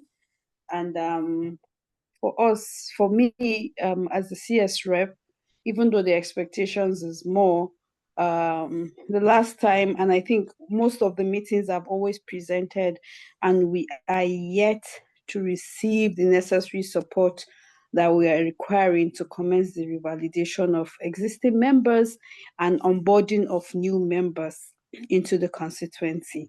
So this again is still there, lingering and waiting for support. But I hope that after this meeting, we should be able to make a headway, because the last time I brought it with Dr. Oji, he assigned one of the staff, and then the staff was not forthcoming, and until now, they keep passing you from one person to the other.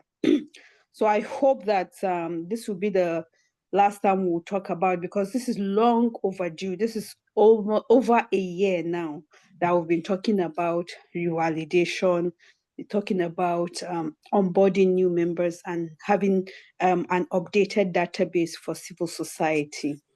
So I hope that this meeting will bring out a final headway for us to be able to conclude on this process. And because this remains a key priority to strengthen our representation and, of course, to ensure inclusivity. So I hope that the Secretariat will look into this. Excuse me.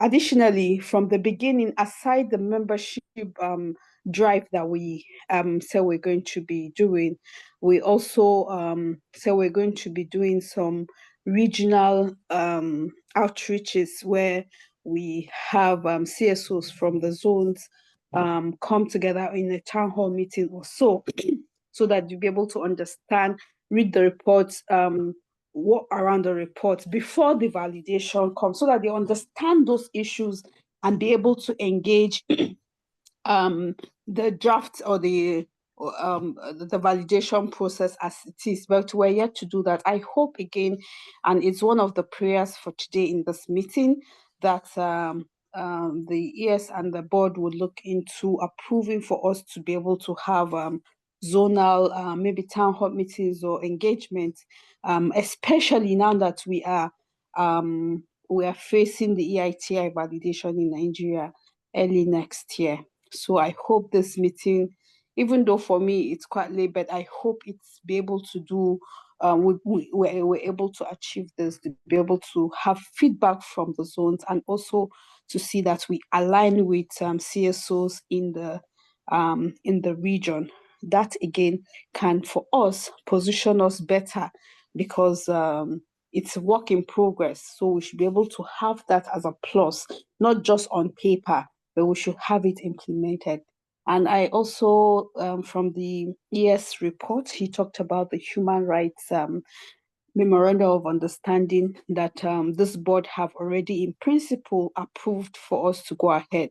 We are yet to sign that, and even the protocol, the CSO protocols, are still pending for finalization. It's my prayer and request that this board would also, or the secretariat would facilitate for us to be able to have a closure on these documents, so that to be able to have them ready, and for us to have it around the validation time. And of course, it should be part of those frameworks that EITI are looking forward around the constituents. So I hope that to be able to do that. For me, these are the key things I would like to present, and they are prayers, because this is not the first time we're presenting this. I'm just asking for a more proactive concern, or more proactive attention to be given to this few activities that I have mentioned. So I will stop here, and I look forward to the bigger engagements like the ES have ruled for us to have around December. That's for CSO committee and the likes of it. But this one's that I'm praying for to happen between now and the end of the year is for us to have this constituent look at the EITI validation template itself, so that we'll be able to also give our input before the meeting of the 12th or 11th December, inshallah. So for me, these are my prayers, Your Excellency, the alternate chair, and the ES, my colleagues. Thank you very much. Well, thank you very much, Dr. Risa. I do assure you that these issues are well noted. On the validation, the database CSO is one of the key issues. We are going to have a special session in Lagos on the, well, that event is beginning on the 10th. I think 10th is arrival. On the 11th, a session dedicated to civil society to trash out all these issues have been arranged. And including the MOU, we need to look at that document again, and then trash out, cross the T's, and make sure that the document that we're going to sign is acceptable, not just to you, but to the larger CSO constituency. Once we go ahead, that the document is available, is certified, and signed by your constituency. My job, which I'm not dedicating to anybody, is to facilitate and fix a date for the signing. I spoke with Tony just yesterday, and then somebody as my friend, and it's not going to be a problem. So the challenge is to agree that that document is good to go. Once we get that note from your constituency, please be assured that a date will be fixed immediately for the signing of the MOU. On the issue of constituency meetings and engagement, the CSO is largely independent. We can't determine how and when we want to hold your constituency meetings. But if you seek any support from us and we're in the funding, we can assist. Because you see, why you on the board understand and agree, your members will think it's an interference. If we start telling them where to go and have a meeting and have a meet. So we're training softly not to cross the red line, but you are there to guide us. So if you say, oh, we want to hold a constituency meeting in so and so place and so and so time, but is there any way you can assist us? We will act on the request, based on the request. I've been good enough in this job on this particular matter to know where to come in. So please look at this very carefully so that no one will raise alarm that we are trying to harmonize them, to mobilize them. They are independent. So we know the constraints and capacity issues that may come on any of the things we do, even though we do not have the funding. But there are areas where we can also push. Once you agree with your members, want to do where to go on this meeting, they are sure of our support. So thank you very much. Thank you, sir. Any questions for Madam Elisha, Doctor? Yes, sir. Yes, sir. Ikwebu is my name, sir. Yeah, my question, well, I don't know if it goes to Dr. Elisa or to Dr. Oji, but the question is about the EITI validation of early next year, which she mentioned. I don't know if we all, except me, know where we are at the moment, how far we have gone in preparation for that validation. My second question, sir, strictly to Elisa this time, is that I mentioned earlier on the ES status report. I mentioned they publish what you pay, and but I was corrected now that they publish what you pay, which so much thrilled me. That is now embedded possibly into what you call resource justice network. That would be a good one, but I would also suggest to Dr. Elisa that issues of publishing what you receive and the utilization of what you receive, because I'm very particular about the resources we get from oil, to what extent it percolates to the people down below. Otherwise, every of our activities and actions become simply an elitist endeavor, an elitist conspiracy. So I'm suggesting, Dr. Risa, that as much as possible within the Resource Justice Network, you design a possible advocacy program that will be able to engage government, federal and subnational, to be able to let people know what they receive and how this is utilized, especially from the extractive sector. I have so much interest in this area because I believe that this is basically the reason that Neiti is in existence. Thank you. Thank you very much, sir. Yeah, can I go ahead? Okay, so thank you very much, Your Excellency, the alternate chair. Thank you very much, Chief II, for this question. for me, it's not a question, it's a concern. And you've rightly outlined the mission or the vision of Publish What You Pay. Publish What You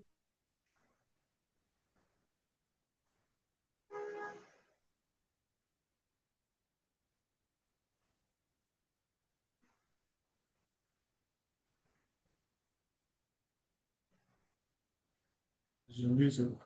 It's not talking.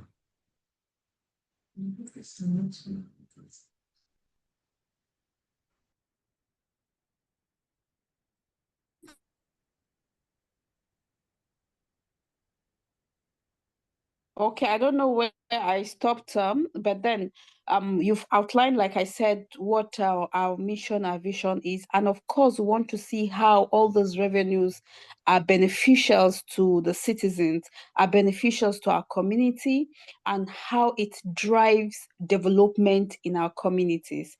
So that's the essence of why we had the campaign earlier. And it's still a campaign.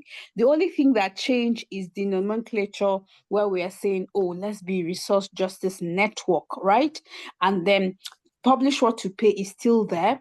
And I agree with you totally that we should also do some advocacy and also design some activities that would also ensure that they're not just publishing what they pay, but let's see how it's also supporting. And that is why before now, I think sometimes last 2-3 months, Publish What You Pay, now Resource Justice Network, came up with what we call the Citizen Monitoring Network, which we had a couple of people that are also interested in understanding what's happening in their communities. And we hope that we'll be able to get funding in the next coming year to be able to expand and also ensure that we are not just the watchdog around, but also citizens understand what the whole essence around the extractives are and what we're doing as it concerns them, and also getting them to ask relevant, informed questions and also engage those necessary stakeholders. So yes, Publish What You Pay Nigeria, which is now Resource Justice Network, is open to what you have, is part of our work plan for next year, inshallah. And then I hope, and one of the things I try to do is for us to see that as a CSO rep, I also, because I feel knowledge is wide, and that's why all the time I request that the ES, each time you have opportunity to allow us have or attend some of those workshops or training, is good, because it improve our knowledge and understanding around EITI, around Neiti and resource justice issues, so that the board members are also engaging and asking informed questions based on knowledge. So, and I'm also putting it to the ES to also see that we have this kind of opportunities. And of course, Resource Justice Network would always work with. We have gone to some of these zones and we have engaged some of you to be able to be part of this program. So we'll continue to do that. And I pray and I ask and request that the Secretariat, no matter the opportunities, give us a word. If CSO come to you, I've asked severally, just mention, by the way, we have those people who will be happy, even if it's for us to join. Here we are doing a virtual meeting. So it must not be like we want to attend all the workshops in the world. No. But give us those opportunities. Some of us that are available would like to attend. So that is it for it. Earlier you asked your question, the first question, sir, which was for the ES around the preparation for the validation. I've asked this question, I think the meeting we had before the one in Oka. I was saying that, oh, validation is around the corner. What are we preparing?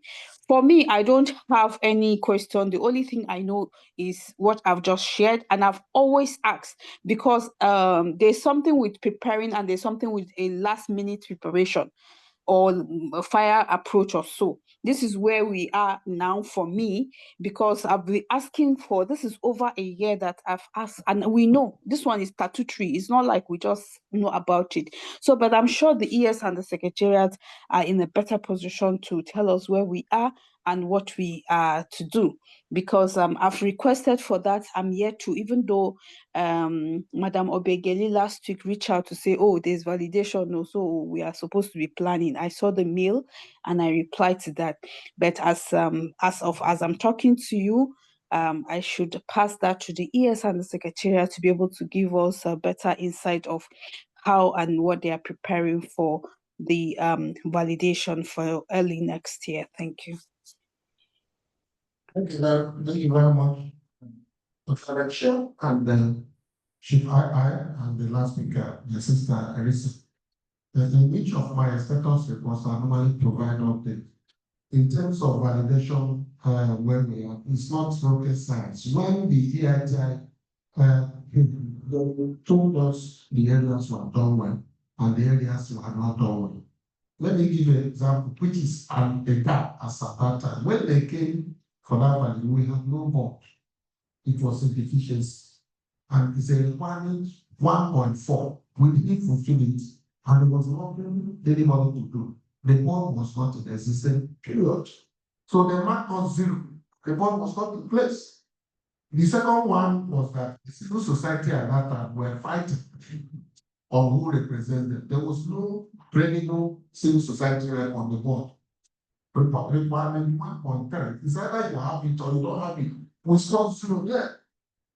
So even when we try to say, oh, we're engaging the civil society, say, who is your representative? It was the same civil society that fought and removed the person who was there. And there was no replacement as at the time it came. It was beyond Neiti, it was beyond, the board was not there. The secretary was could not put the board in place. I took over in February 2021 and I fixed it. Immediately I took over 3 months later. I worked with the government to restore the board. Currently we have the board. So if validation is to hold today, nobody will happen 0. It's a corrective action. The correction was fix this, put your board in place. We have a board now. So if everyone comes now for that validation, we don't need anybody to ask. The board is in place. They are aware that we have corrected that. Now the civil society, they say whoever should represent civil society must be elected. We went through the process, and Dr. Lisa, who just spoke, was elected. We have addressed that guy, full stop. So the other one is internal processes. What exactly determines how we employ them, how you engage with people? Do you have any points?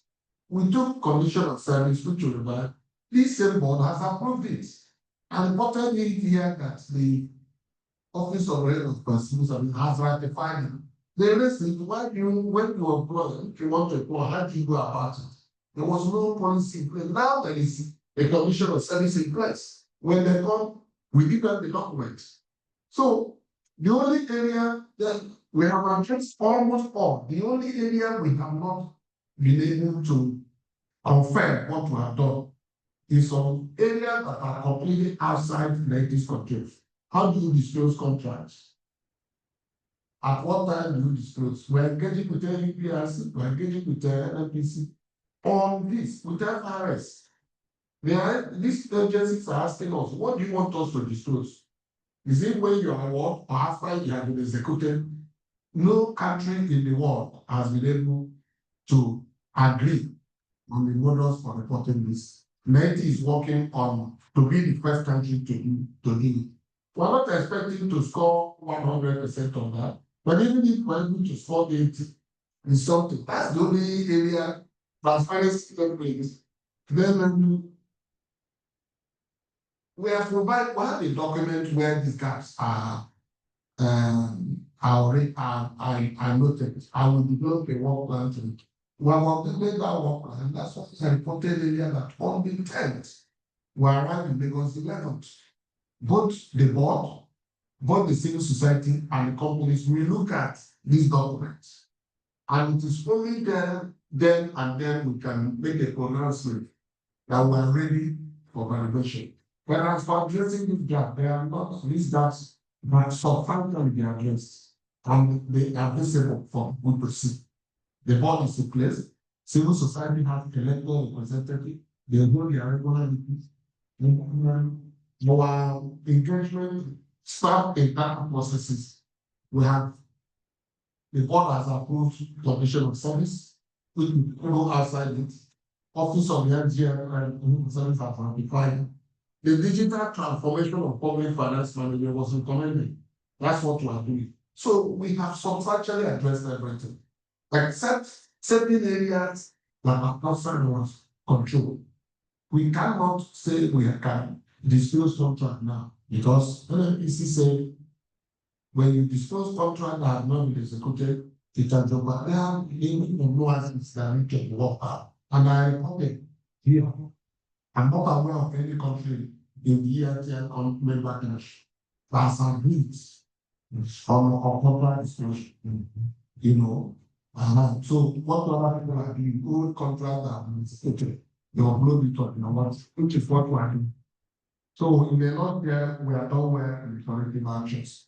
But only in Lagos, when the companies, civil society, and the board meet, now we can now make a pronouncement that we are going to do. Thank you very much. We'll be training of CSOs and other programs, and the training of the board in terms of empowering them to know. We have all this well outlined in 2025 budget. But funds are not available. You can't unveil training, no matter how it's done without money. The invite civil society for training, even if it's virtual, they will insist on payment of per year and allowances. So it's just not easy. And that's what I've also explained. If we have had our releasing both capital and overhead by now, all these trainings and capacity building, which we clearly outlined in our 2025 budget and work plan, which is on our website, would have been implemented. So it's also affecting us. Staff training for members of staff, no. For members of the board, no. Capacity building for civil society, no. Because the money is not there. Thank you very much. Well, any more questions for Excellency Teresa? Any more questions for my Excellency Teresa? Comments? Can we go to companies and industries, please? Companies and industries. Just divide countries. So Companies and industries.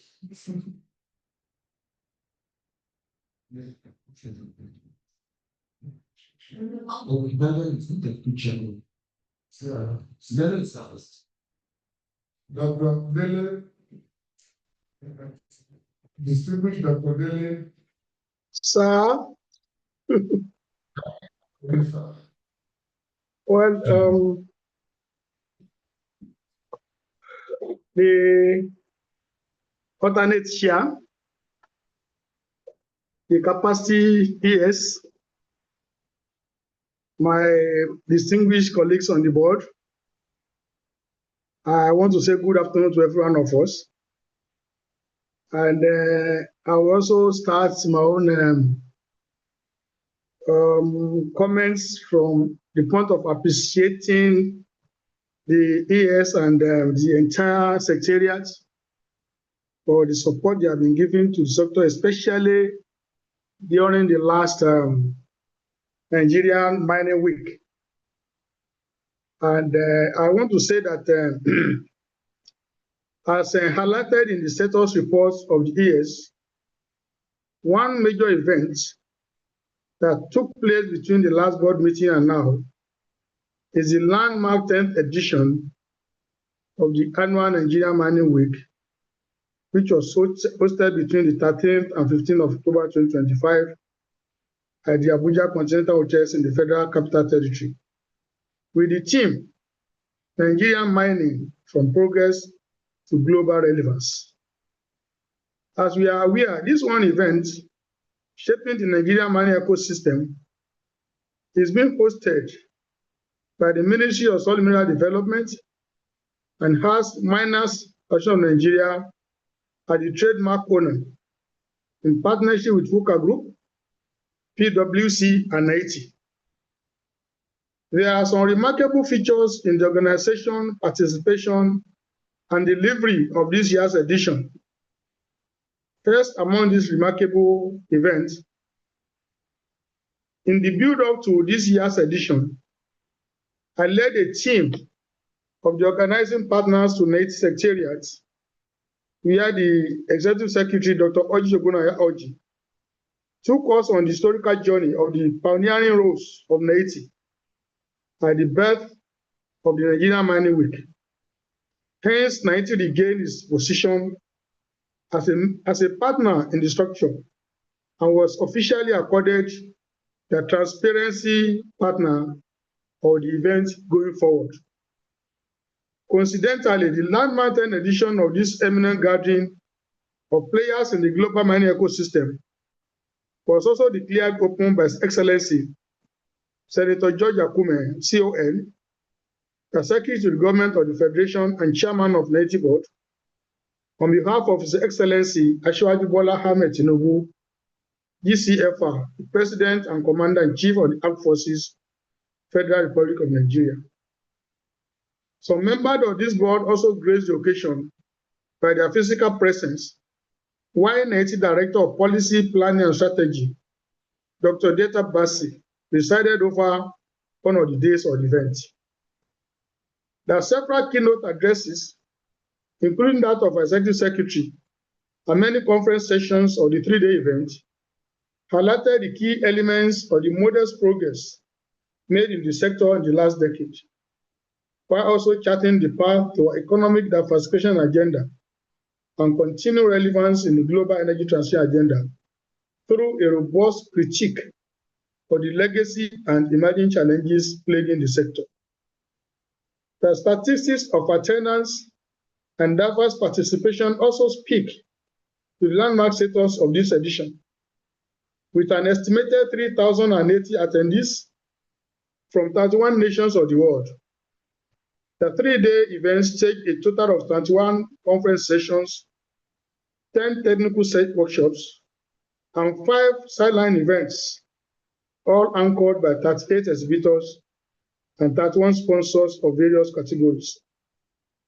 Distinguished alternate chair and eminent colleagues on the board, while I pledge the commitments of my team in the leadership of the Miners Association of Nigeria to continue to advance collaborations for the growth and development of our natural resources in the mining space, we hope the feasibility of Neiti and the organizational structure of this national discourse will be an additional platform for effective transparency and accountability oversight for the mining sector.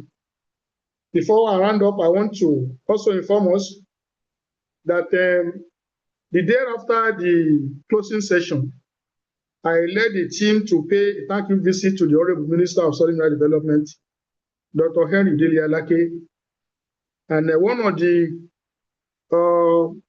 issues that we trashed that day was his acceptance to agree with us that we shall be holding a quarterly dialogue brief for the stakeholders in the sector.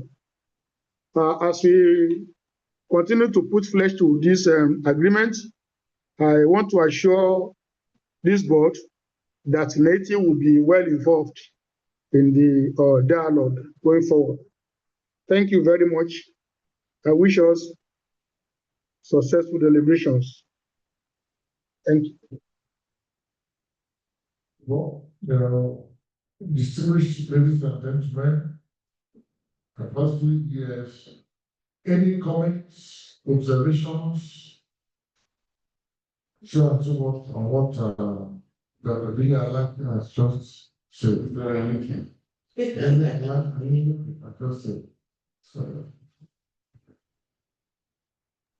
What time is I'm Dele Alake, not Dele Alake, sir.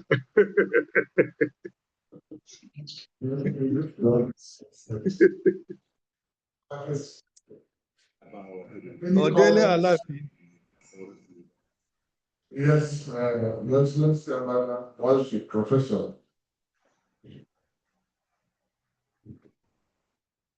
Yes, professor.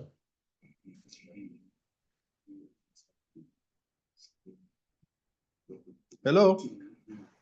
Go ahead, professor. Thank you very much, sir.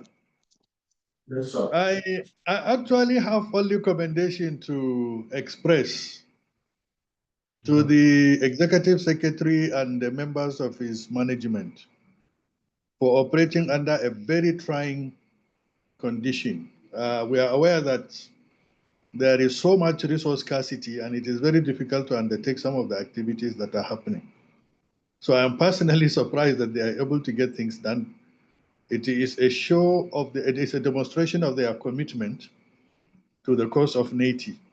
I think they need to be applauded. It is a very difficult process for everybody, but yet they are able to manage the situation and even organize this online meeting, even though the preferred form would have been a physical meeting. But we understand the challenges and we commend them. Please, they should not give up. This is our country. We have to work. We have to fight. We have to struggle to get things done properly. Thank you very much, sir. Thank you to everybody. Thank you very much, Councilman, for your kind words. And I do also appreciate many of us on the ground who are also familiar with what other agencies are going through. But we have a duty to see how we can sojourn and push forward to see what we can do in the midst of challenges. I appreciate and I'll convey your appreciation to the Secretary. Thank you, sir. Well, any more comments on Dr. Anything remarks? Yes, please. Yeah, Mine, sir. yes, mine is a comment as well. Just to say that indeed a lot of reforms are going on in the extractive sector, championed by Neiti, or to which Neiti has been making substantial contributions. You can see maybe if this presentation by the distinguished president of Miners Association was made earlier, maybe I wouldn't have said that all that the ES reeled out here, that he was reaping where he did not sow. Yeah, but it is obvious, it is very clear. It is very clear now. No, when I say ES, it's because ES is the face of Neiti. But I'm also referring to all of us. That I said that he was making a sweeping statement. That why was he claiming credit for what we did not achieve? But from the presentation from the Miners Association now, it is quite obvious that a lot is happening. And I link up with Professor Mwazu, in commending Neiti, the ES, and the Secretariat for all that is going on under very, very tight conditions. So we appreciate you, and we say you don't get discouraged, even when we appear to fire from cylinders more than all. He has appeared provoked when he was responding to one of the speeches, and was kind of firing back when I asked about the validation. It's basically to enable us know where we are, because we are all in it together. When we know where we are, then we are able to flow together. So yes, please, if that annoyed you, bring it down. It was simply intended to gain understanding and to enable us flow together. So thank you very much for all the work you are doing. And you can be sure of our support anytime, any day. Thank you. Thank you very much. It's a transfer migration from a phone conference outside the GDP. Please, sorry if I read my words. This information is important for our minister for raising. I think what we'll be doing is to provide this information more regularly on the platform. Because we will couple with meeting for monthly reports. So on the platform to keep us abreast of developments. Because we can say the valuation is 2 + 2 is 4. Have you done this? You show that you have done it. Like I said, the board was not to play. Nobody will now come now and say the board. The second one is if the board is placed, are there function? How many people in there? We are all in good condition. So, sir, I really appreciate. And again, I appreciate not just even those who didn't speak. We have received solid understanding and support from this board. That is the fact. So we are not taking it for granted. We know what other agencies are going through with their board members who probably are also facing the same condition and are reacting differently. So we know we are working together for the good of the nation. Thank you very much. Well, any more comments? I don't need to NMPCL. NMPCL, the rep here. NMPCL. Mr. Chairman, sir, Yes. there are no comments from me. Okay, thank you very much. Can you hear me? Yes. Yes. Now, I'm just letting you.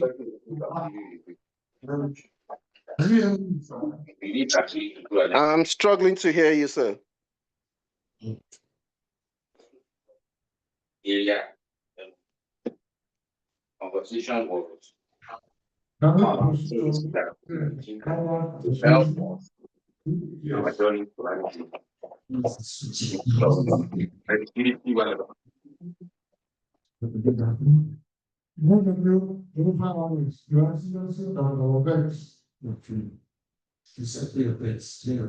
reports. Gender women extractive representatives. Her Excellency Dr. Nkechi.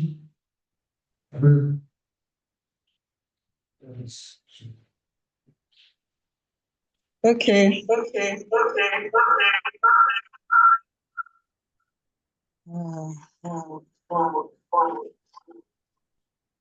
I don't know.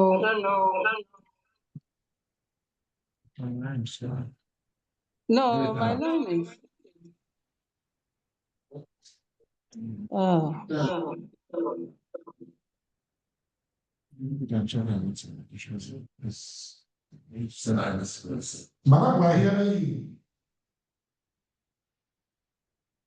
Yes, I wanted. Can you lower the? She's connected with she. Yeah, your two systems. Can you read one? So it's big for one. Yeah, move the shape to two. I want this team. Let try. It's not true.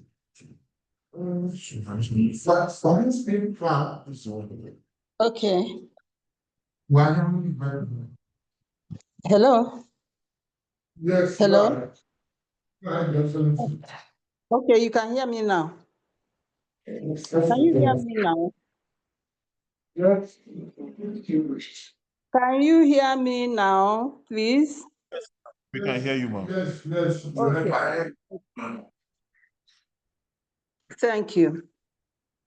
We were able to liaise with women in mining and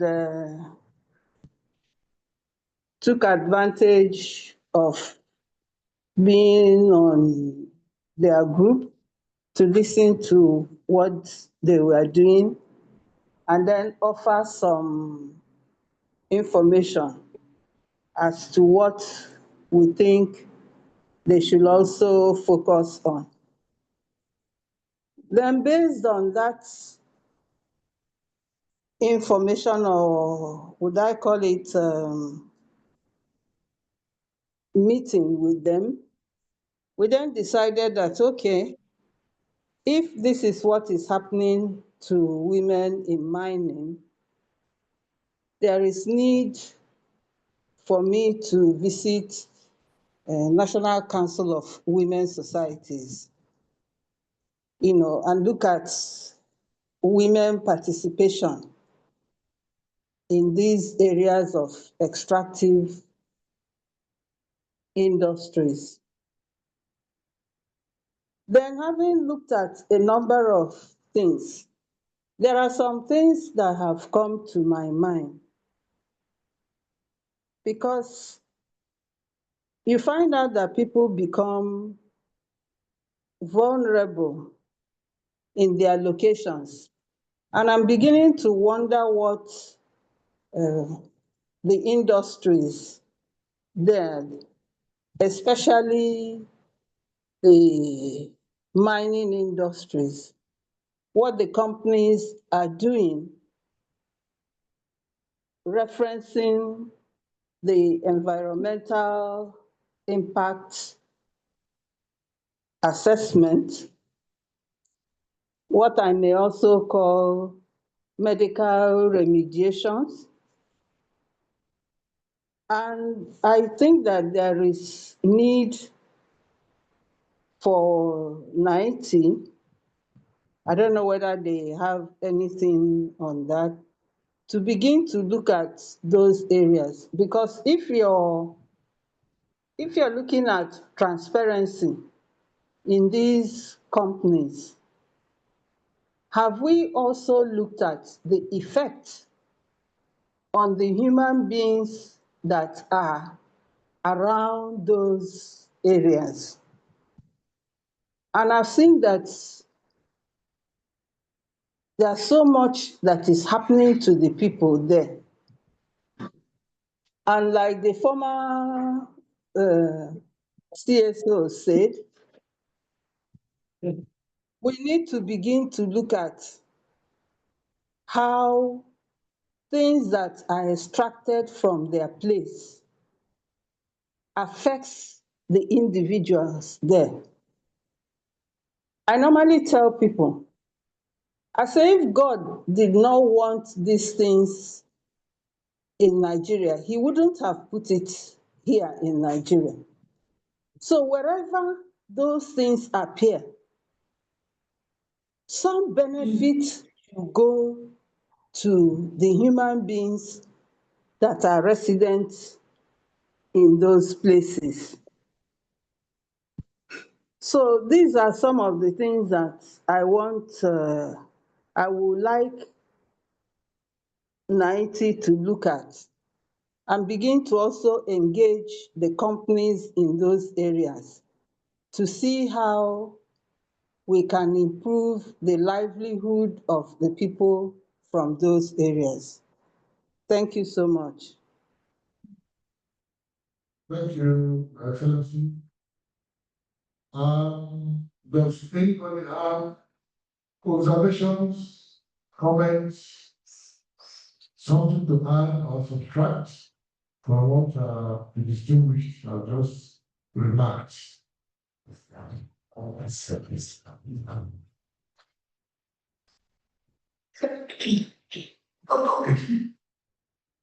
Afternoon once again, this is Taiwo Olashupe.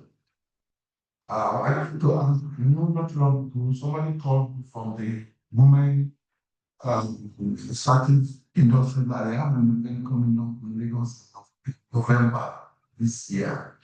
I don't know if that has been done or still coming up, because I never had you say anything about it. I'm just worried and like curious. I want to know.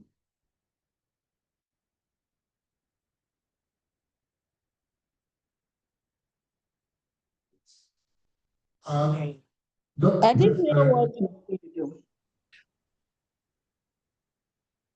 Dr. Rishi, the question was, somebody called me not too long ago that they're planning to have an event, women in the mining sector in Lagos, and they want me to represent the board as the Southwest rep. So I want to find out if that has been done, or is still coming. People didn't mention anything about it. I hope you get me now. Yeah, but I haven't seen anybody. They didn't call me. Oh.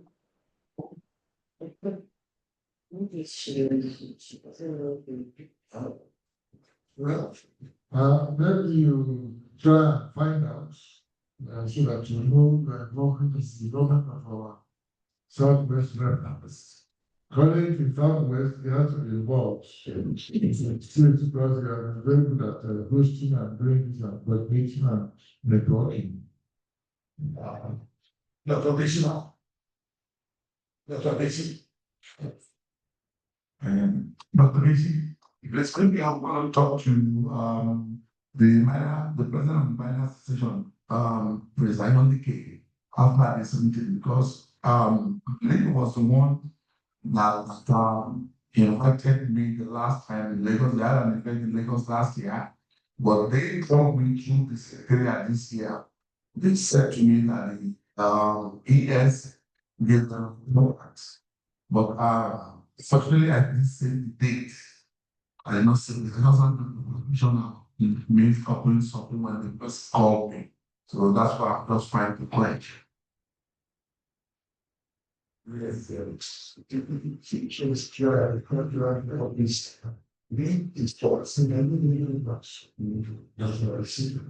it's actually like something that's not common from the main finance. It's actually installment from very and it's very important. You're not asking for the year, but the part of this thing, okay, yeah,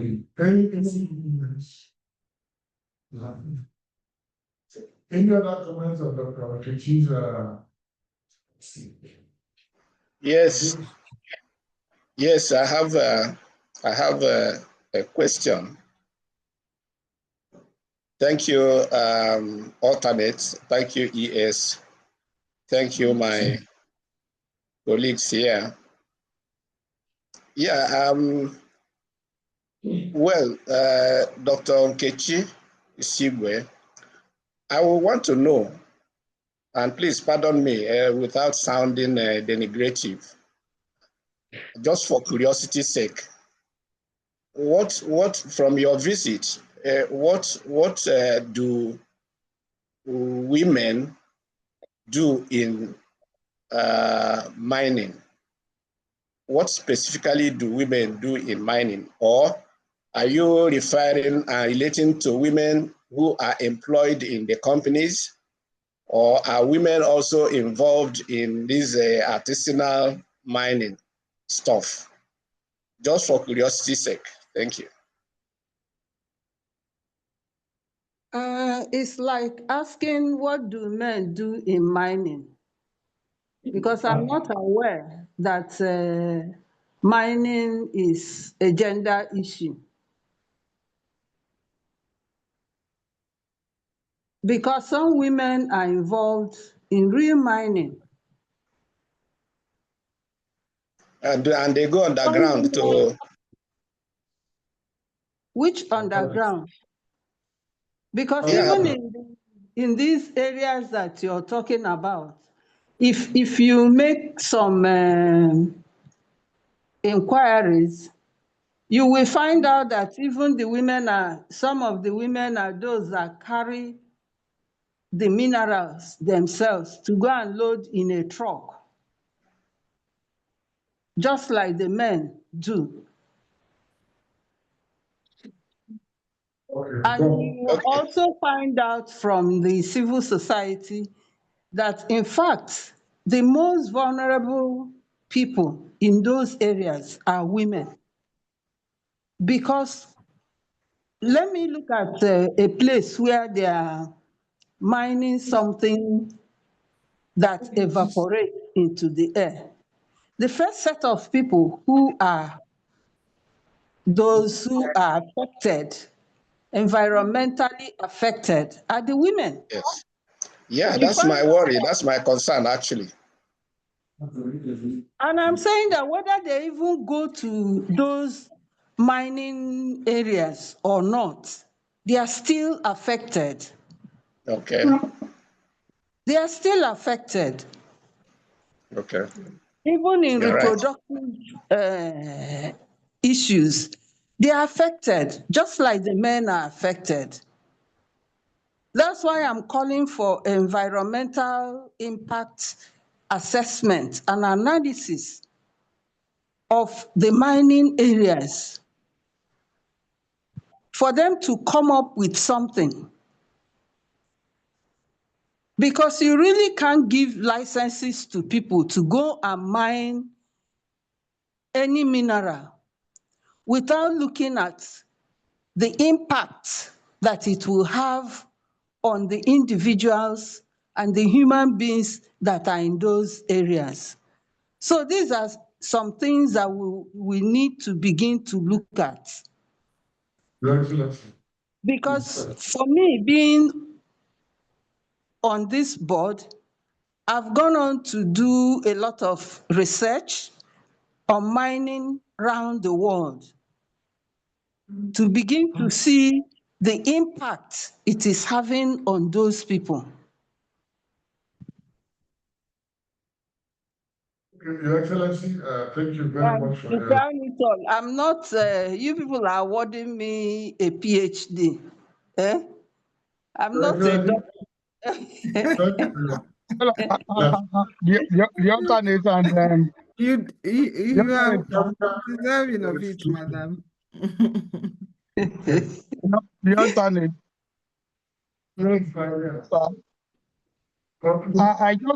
I just want to make very brief contribution to the issue of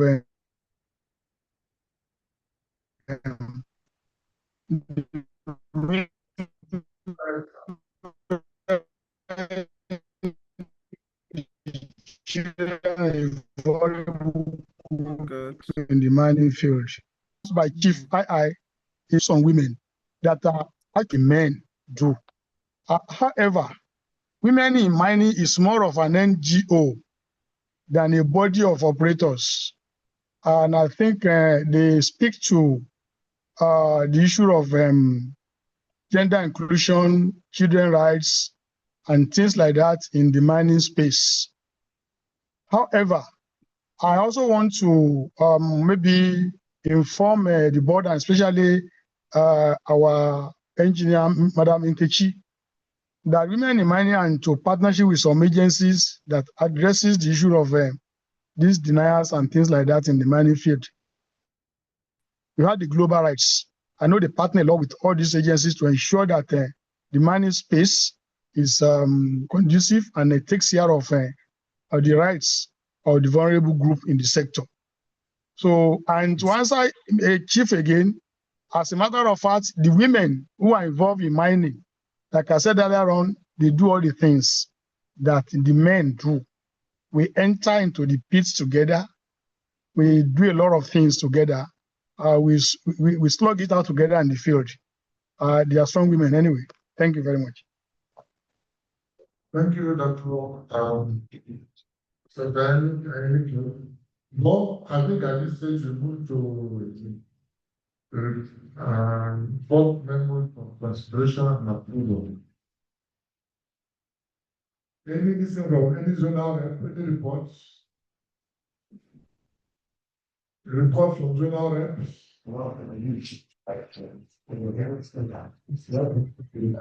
The alternate chair, my name is Dr. Steve Akban. I hope you hear me. Your Excellency, yes. Unfortunately, I have some challenges here in a greater part of the meeting. I couldn't link up because of the heavy rain or heavy downpour here in Port Harcourt. But let me just say that from South-South, I was able to attend a hearing on the proposed Akwa Ibom. I was invited as a member of the Neiti NSWG member. And I attended the hearing on the proposed Akwa Ibom oil and gas Mineral Development Commission. It's a body that the state government wants to set up, and stakeholders were invited to come and, put heads together. And of course, I was also asked to make a remark where I said that, yes, the setting up of that body will also enhance transparency and accountability in what is happening in the state in terms of sharing of some positions that have been going to one senatorial district instead of rotating from one local government to the other. Another activity that took place was the meeting I was also invited to attend at the Ministry of Environment, which I posted the picture on our platform by the Ministry of Environment, where the host communities development trust, about 30 of them came. And we were able to listen to their challenges.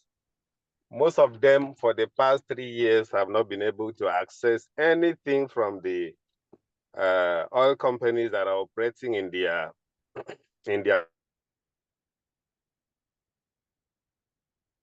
the PIA has stipulated what's supposed. They are having lots and lots of challenges. And of course, we also made some suggestions to them.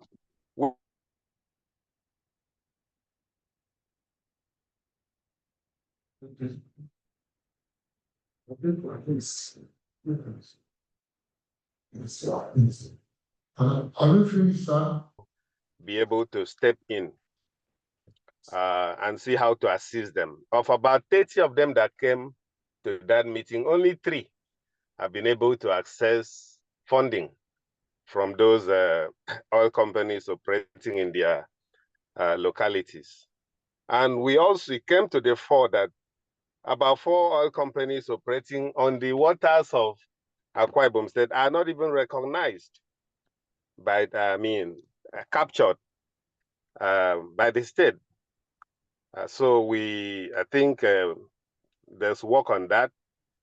I mean, that meeting also facilitated that those companies were identified, and the state government will now work to make sure that those companies are captured so that revenues can come to the state, and also what is due to the communities can go to the communities.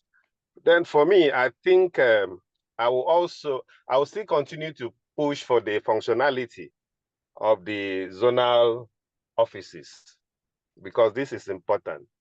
Well, one way or the other, people know, or people mention to others that I'm a member of Neiti, and through those sources, I'm invited occasionally to come and to speak or to represent Neiti. So I think the zonal offices are very important in this case, because a case whereby zonal reps are asked to make reports from their zone and they just end up with commendations. I think that negates the role that those offices were set up and shows the gap in the full implementation of native structure in the country. So whatever it is, even beyond our tenure, I think the zonal offices, this is the only way we can domesticate this Neiti or 80. And that is the only way we can reap the full benefit of this program in our country. If the grassroots, for the first time anyway, some of those people that came to that meeting, they don't even know what Neiti is about. And we are talking about, monitoring how oil, funds from extractive activities are being utilized, which also involve the operations of the local governments. A chunk of what they receive come from oil and gas activities in the country. But nobody cares how they use this funding. So I think we should scale down our activities. Let's still, continue. There are challenges, we have them, but let's still see as time goes on how the zonal offices can become more active. And that is the only way we can drive these processes to the grassroots. Thank you. Does anybody have any comments on the Dr. Advance expose? Yeah, thank you very much, Dr. Steve Atman, for your contribution. I think it's a welcome development to hear that Akwa State is setting up oil and gas mineral development commission. This is, for me, I think this is very good development.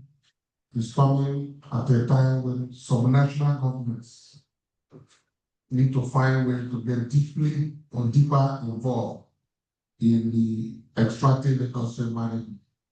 However, if you can reach them, those of behind this initiative, it's important that they change the name at this early stage to Akwa Energy Development Commission. The world is moving fast beyond oil and gas. So that they don't have to limit themselves. Energy Development Commission will be all encompassing. That's where the world is heading to.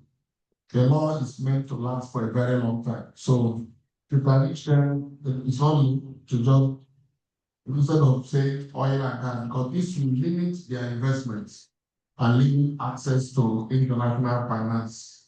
And when they say oil and gas, a lot of global partners, big companies are not investing more on oil and gas now. It could be oil and gas, but they will do more when they say invest in energy. Thank you very much. Just an advice. Thank you, sir.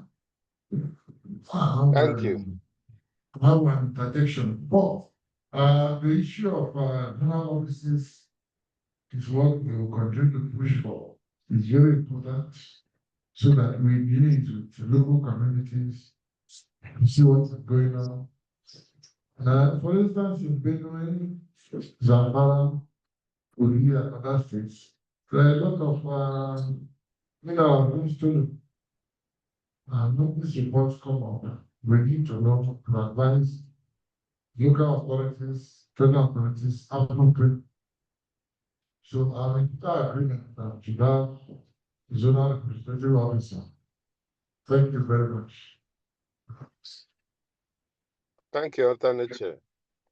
Alternate Chair, I don't know how to Southwest too. I don't know about I thought back in September, I know there was this Neiti comments from agreement that happened in Black Hotel. The US and the management staff are there. I had the opportunity of representing the board. Also, in terms of preliminary leakages and polls, I spoke to the leaders asking me if I can reach out to the environment rep of this board, and he gave me the permission. I've been talking to Dr. Kononika. She's been very supportive and cooperative about how we can plug and block the leakages in the area of dredging in Lagos State. One of the things we've gone out further this discussion we had was I'm working with directors at the Ministry of Energy and Mineral Resources, and they have instructed, the state has directed that they should stop all dredging activities in the waterfront area in Lagos. And I was advised by the Dr. Ononika to wait, schedule a meeting that there's going to be a publication. The report is coming out from their partners that will be more detailed and which will address the issue that we're giving us. We have a meeting thinking till the application is released, then could schedule a meeting. Yeah, she has said to me that I'm in town in Abuja. She will make arrangements for me to go to the office to meet people in charge. So I don't want to bring that in. Not so far abroad. Well, at this stage, I'd like to inform the ES and Nigeria that I'd like to visit Korea at 2 states in January. I tasked the capacity ES to commence arrangements for these 2 visits. Please.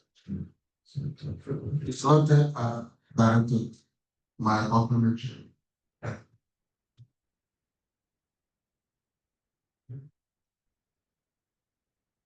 So, now we should to continue our arguments, please. Okay. Alternate. Done. Alternate, maybe if you permit me, maybe I speak from the southeast zonal perspective. Yeah, in doing so, I want to somehow respond to what Dr. Akpan said. Yeah, it's not, we from the zones have a lot of challenges as a matter of fact. But if once in a while we commend the secretariat, like you observed, it's not commending them so much for what they are doing in the for the zonal offices and zonal sector, but for all the reforms that they have put in place in general. But you may also want to know, and maybe that's my own opinion and observation, that substantial part of the interest of Neiti is how to, ensure transparency and accountability in the area of funds coming into government coffers. There is more or less peripheral interest in how these monies are utilized, both at the federal and at the subnational levels. But me personally, that is even where I'm more interested. So, but be that as it may, if from the zonal perspective, our interest had been a way to know what happens and how the funds realized is utilized, maybe part of the responsibilities of the zonal reps would have been to possibly initiate or engineer an audit of how such funds are utilized at the subnational levels. Maybe that would have given him impetus, to the idea of setting up functional zonal offices, or even encouraging the zonal reps as to what to do. So, but the commendation is only with respect to what is happening in the economy now and how, notwithstanding the difficulties, the financial challenges they are facing, they are still able to do the much they are doing. But not that the zonal offices are comfortable. And that is the reason I find it difficult having any substantial report to give. Yours is better. I mean, Dr. Steve, is a lot better. You have been invited, and so you have been able to interact with some agencies of government in your state, I mean, in your zone. In my own zone, it's not like that. I doubt if they know that they have a zonal rep. I doubt if many of them understand what Neiti is all about. Maybe the only name of Neiti they hear is the name and the image of Dr. Bunaya, who is a who is a capacity yes. But Chief, that is where the issue is. Is this issue of, driving the process to the grassroots. So that is the gap I'm talking about. If nobody knows that you are there, then what is the essence of being a zonal rep? I don't think that is what was envisioned. That's just what Neiti envisioned or AT envisioned about this creation of zonal reps. It is that the 80 or the Neiti principle should be driven to the grassroots. And it can only happen through the functional or a functional zonal representative or somebody who is active, or a functional office. But where that does not happen over the years, and there's nothing in place to show that this will happen. I mean, what is the essence? I'm only asking a question. I didn't direct that to you. So I don't think I needed a direct response. I just made a broad statement.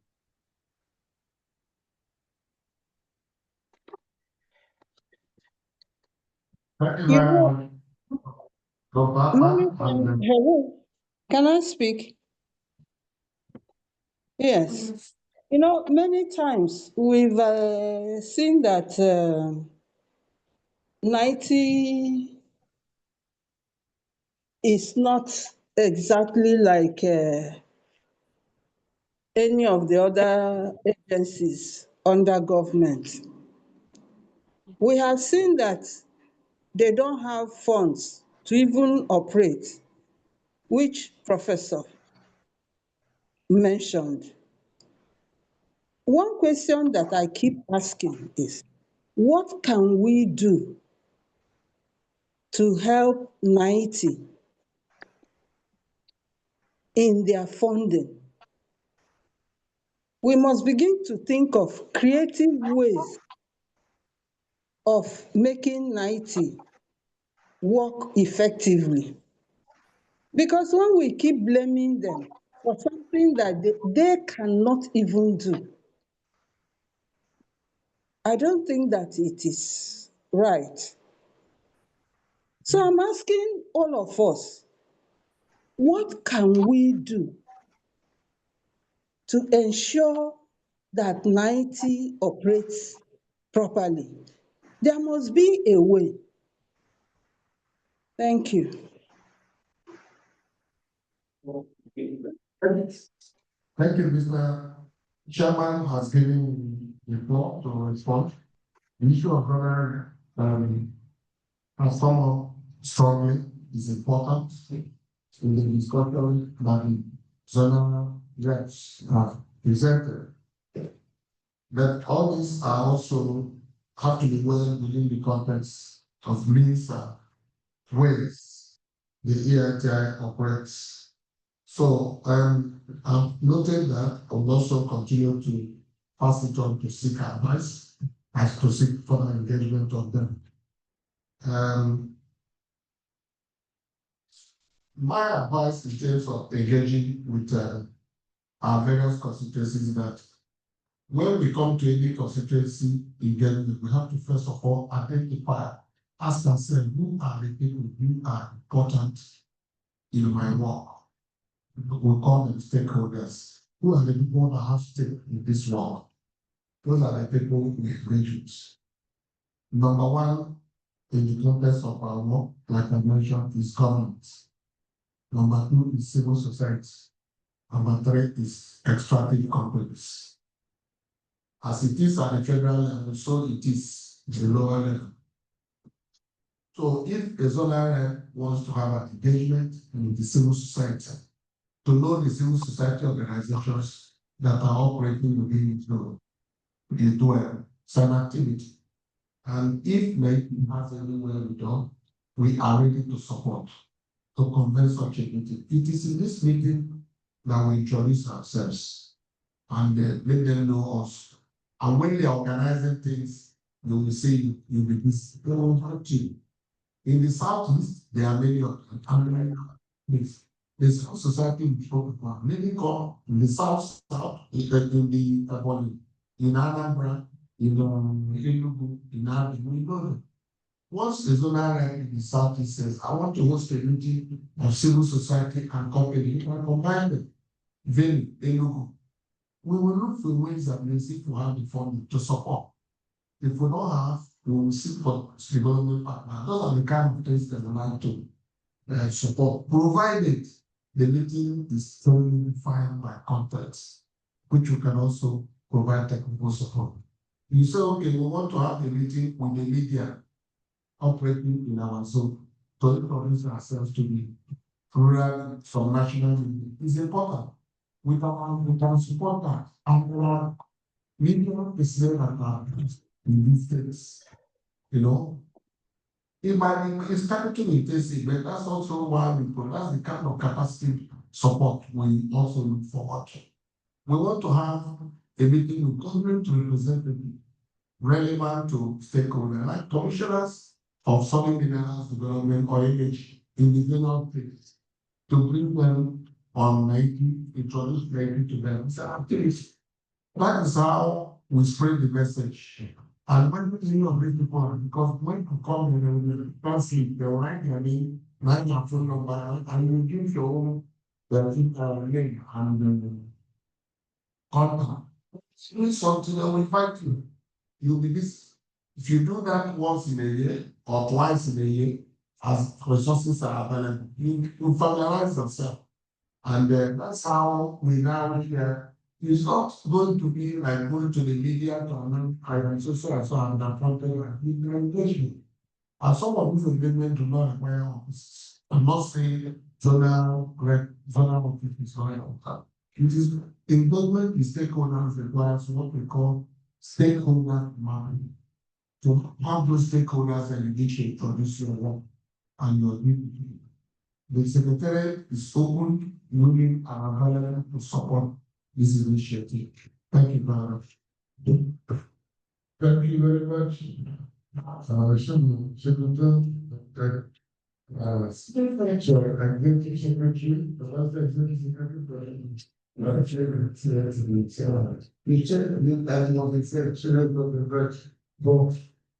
can go to both members for consideration and approval.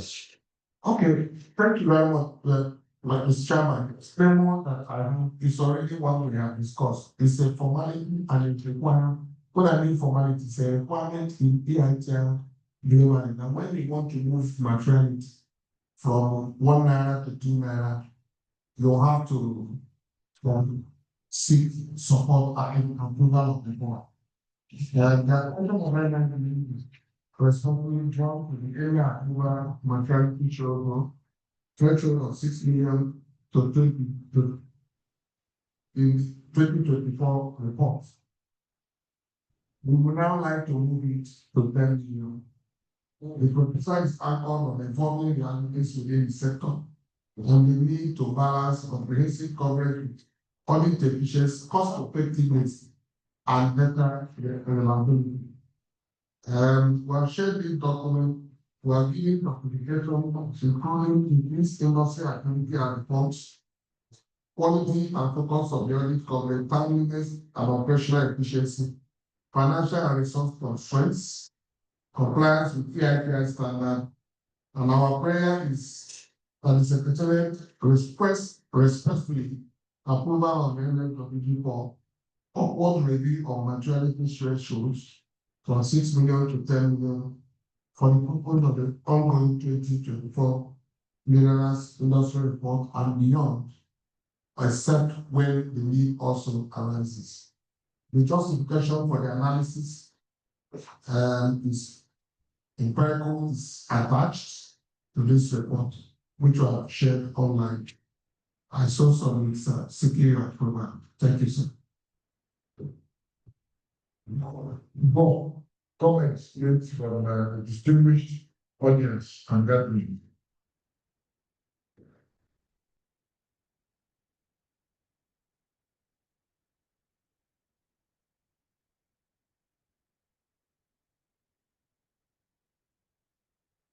I asked the person as a question. Water it down. Water it down. It is not a technical language to.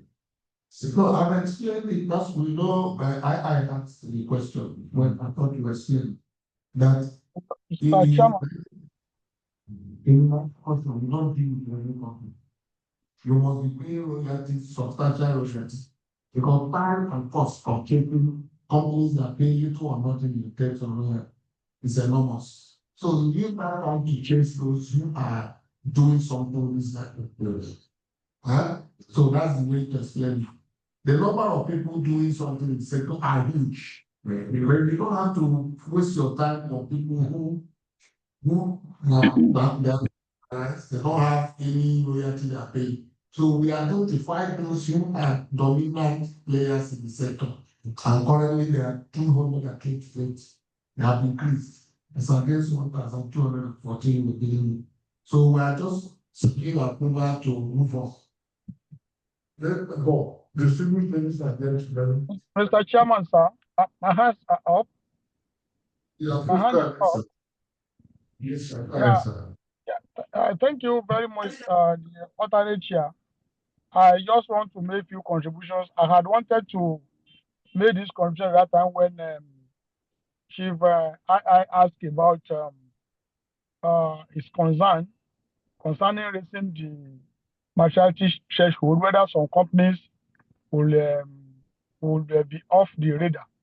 I just want to support this motion because when you look at one of the major reasons why this has to be raised is because of the fact that even the fees and rates in the sector have been reviewed upward. I just want to buttress with just one point. Say, for example, somebody wants to apply now, then apply there for 200 cadastral units of exploration license. The person will just pay maybe like 100,000 naira for 200 CUs. But today, anybody who wants to apply for 200 CUs of exploration license will cost out nothing less than 10,600,000 naira. So with this, if you are still going by the issue of 6 million, I think there'll be too much volume of work and paperwork for Neiti to cope with. So I want to support the increment in this threshold to 10 million naira in view of all the circumstances surrounding the mining sector at this point in time. Thank you very much, sir.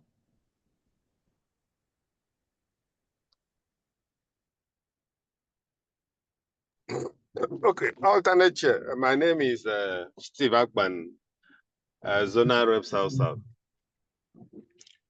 Before I also support this proposal, I thought that this paper would have carried the name. I don't know who is doing the audit. Is it the secretariat or a company hired to do the audit? So I expected that the name of whoever that is doing the audit should have appeared in these requests so that we know who is doing the audit. Is it that we have the same person who has been doing it, or is it the secretariat? So that should have come somewhere in this report that this audit is done by this for transparency purposes. Thank you very much. It's actually the secretary, the line with PIG that's making the request. It's not the auditor. In fact, the auditor will not want this to increase because it's going to increase his work.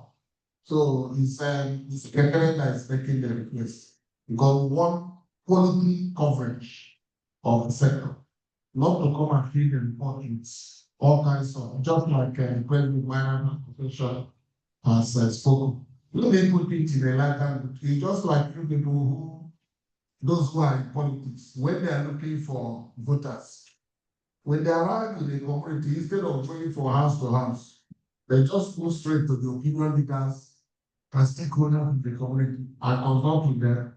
And once they secure their buy-in, you can be sure that the whole of that community are now going to take to support the project. That's what this in a lifetime means. Because some of these small miners are working for the big boys. So they are working for the big boys, even when you're independent. So when you are just chasing them, you are wasting your time and resources. When you go to the big boys, you can the royalty on the spot more people pay. are cumulative of the royalty that the big boys pay. So that's the secretariat that is asking for quality work, additional work. Then we do not want to chase the shadows, we want to chase surplus. Thank you, sir. Any other comments, please? Well, so, yes, sir. Hello, sir. Please go ahead, sir. Yes, when the ES explained at my earlier intervention, I understood what he meant. It's a way to save costs. He did a mental cost-benefit analysis. I understood it very well. Instead of spending money chasing too many small rats, you better go after one and get what you want and go away. But my concern, and which I present as a point of caution, is that we know how smart our people can be. Somebody who has capacity for 40 million naira unit may decide to go into what we call a split unit, whatever. So he breaks it down into 6 units, all of which are below 10 million. And so he moves on doing his work without paying any revenue to government. So it's just to call attention to that so that caution or care will be taken to avoid such situations. Okay. Thank you very much. It actually increases government revenue because these smaller ones, they pay royalties to these big ones. And the cumulative of what they pay without knowing is a fraction, it's a function of what the bigger ones pay. These bigger ones come into a sector and to avoid tax and duplication, they outsource certain things to small miners who they pay Peters and collect the money. And then if you are those ones, they tell you what they do is small, they can't give you. But they are remitting the existence to the big boys. You know, and the big boys will tell you, you have not improved all this fight. I have only on one side. But it's a way to avoid payment of taxes already. But when you're talking to the big boys, you see the volume of people have gone into the street. You're talking that particular one and then compute your royalties. They will now end up paying for themselves and paying for those who work on the. So it boosts government revenue, cuts down costs of time, energy, and resources, chasing those who are not really serious in the business, and then targeting those whose payments are what we call material, strong enough to boost government revenue. Thank you, sir. Thank you. Well, Southwest again, I want to for the option of the threshold address each of the topics. But any others? Yes. Oh, that's it. What's the guys? Of course, I don't make it. That is only one. No, ladies and gentlemen, do we now collectively agree that the approval should be given as pressed with improvement for approval and second special proposed? Do you collectively agree? Okay. Distinguished ladies and gentlemen, we are now collectively agreed that it should approve. I agree. Thank you very much. It is I'm also in support. It is hereby approved.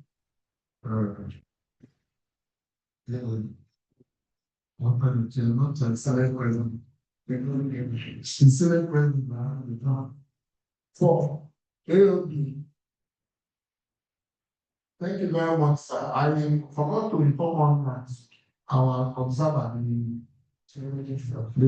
ambassador of America, is currently on vacation in top all the places, and he said his regards. He is not joining us today, but he will hear for vacation. The other appeal I want to make is that for the first time, we are not able to pay immediately after the meeting, but we have processed everything. We are expecting our anything to come any moment from the end of this week. Once it comes, his first line charge for us to pay. Then this will be communicating with you on the access how to set the next meeting in Europe. We plan that our arrival should be on the 10th. And then we also plan that activity will be done 11, 12, and 13. 13 will be our private engagement with a member of our board whose daughter will be getting married. We expect you on distinguished member of the Secretary understand that one of my most memorable memories was to meet up my face in a church, to see some members. I didn't know how they came. Then eventually I went to the reception and my attention was drawn that the full board were there. I didn't want to invite them because I used to be huge financial implication. And I know that many of you will feel very bad, not on me, but you made me feel very highly elated. So this particular one, we are announcing it publicly. I don't know how to hide it. So all of us we hope to be in Lagos on the 10th. On the yes, of December. I said, if you can come, evening tour by Lagos, by the Southwest Rep, I'll come to directly to the chairman, and I'm working on him to see how we can honor us or at least send a very powerful representation. So our calendar has to be kept open from 10 arrival, 11th, 12th, which will be the board meetings. The board meeting that the OPTS will be supporting us with the venue and facilities. That we are working with other support anywhere to make our members comfortable in Lagos. Then on the 13th, we will arrange to go en masse to honor Otumba and Mrs. Anjijeli Olashukwu in Lagos. No, return will be on 14th. The wedding is on the wedding is on the meeting is 11 and 12. Then the wedding is 13th. So we're leaving Lagos on the 14th month. So that's it. But a clear notice will be provided right now on the platform for all of us to take note of. Then I also wish to announce that once more that our members have kept to this, but it's just good to also draw to your attention. By the virtue of our appointment, we are not allowed, we are not expected to make any public statements in terms of politics or foreign policy, either by social media or email, because you might not get to Neiti for your email. For instance, the ongoing diplomacy between Nigeria and the United States, members are please strictly advised to stay clear of any public statements or politics of who we are supporting or who as we are approaching the electionary campaign and political activities. This board has maintained that record in spite of who our political different affiliations. we are not to be seen to be joining in any way. We will also be picked by our international partners and they use that against us during validation. Any comment on politics, foreign diplomacy? No. There are those whose duty it is Ministry of Foreign Affairs to speak on those issues. You will use them. As official accompany these people out and to check too. If you check, I must also be copy them to if you check, you have no music on that you saying that way to for the work in doing as engineer also limits you. Yes, not to be fully so she's dealing with public service. Yes. You understand? So it was he's very experienced in navigating it. So the chairman of the party speaks for his party. Yes. So I'm not seeing you really making any policeman, an alternate chair. Good. You bring my children and you have to resign your own. And so I just said so far, but we monitor your pronouncements and everything in the media, and we are not contributing. The board and management acts that are placed make this appeal to you. You can speak through your policy, but nobody should quote you. And then things that will get us into any messy discussion, please avoid it. And also, that's from my end.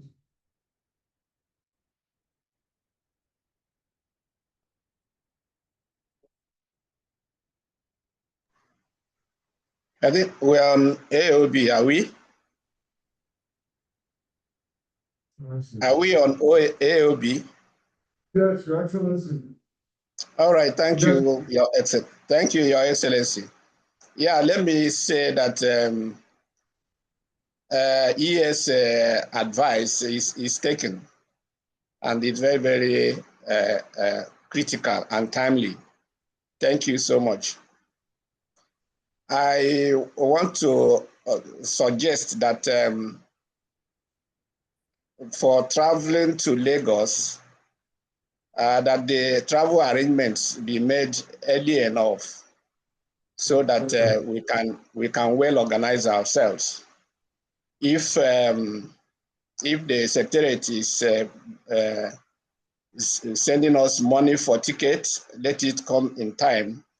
Otherwise, you can advise us to buy tickets and then send the receipt to you. I say this because I always want to arrange my trip quite in good time. It helps me to save cost. So that's about that. But my AOB, sir, my AOB one is to mention at this meeting that one of us, Mr. Dele Ayaleke, was awarded was given an honorary award of a fellow of the, is it Nigerian Society of Miners or whatever. I see that as a big honor, which also rubs off on this board, an indication that we have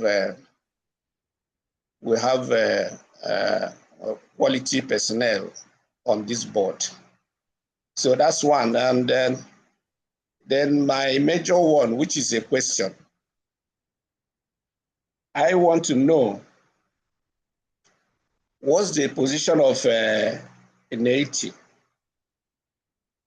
on the missing 302 billion naira oil money, which the House is investigating now. And to ask whether Neiti audit report captured this. And if it did not, what does that say about the quality of report we get from our auditors in terms of transparency and accountability? Thank you, sir. I guess this question is for yes or for the alternate chair. I don't know, whoever that has the capacity can answer. Okay, sir. You will start with the answer. Public hearing or investigation, House of Rights investigates virtually about.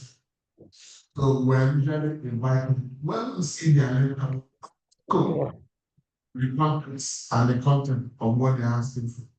So I will also provide response based on our report, except if it's something that is outside the scope of our report.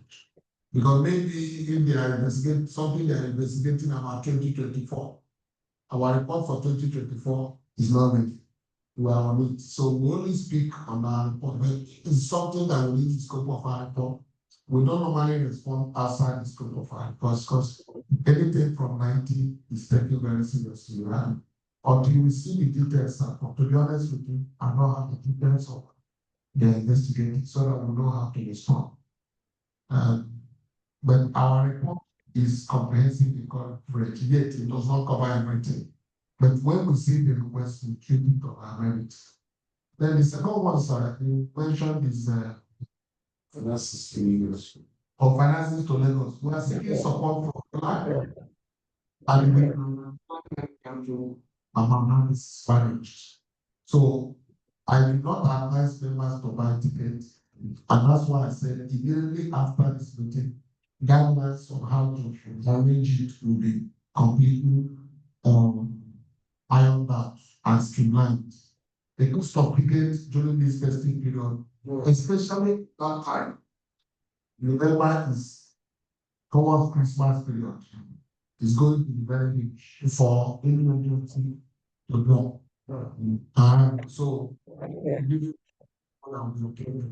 So we will start early, and I'll just finish the meeting with the general officer this morning to send the list of all those that will be attending for Lagos. Let us aware that we need to learn it because development agencies already have our addresses where we are coming from. For those of us who are living in Lagos, there will be no need for tickets. Even if we submit the name, they will not take it because they already have our names. But our argument is that if they are providing accommodation, which is what we're asking for, to be provided for everyone, whether they're in Lagos or not, because trying to come from one area of Lagos to the other is not easy. But for people, for those who are in Lagos, I already see it as a challenge, and we do not want to ask for what they cannot. To be somehow on our integrity. If you go and ask something you cannot do, and these are why people, once they start suspecting you look small before them. So for those of us whose addresses they know are in Lagos, are based in Lagos, there will be no tickets. What will happen is we are working on this accommodation. Then the details of Lagos, I do assure you, we provided and will try as much as possible to make this less and communicate telling them that. But please hold on from buying tickets until we get some things out. Thank you very much. Yes, sorry, sometimes we out here, we don't hear much of what you are saying there, both you and the alternate. But my own issue is about the travel ticket.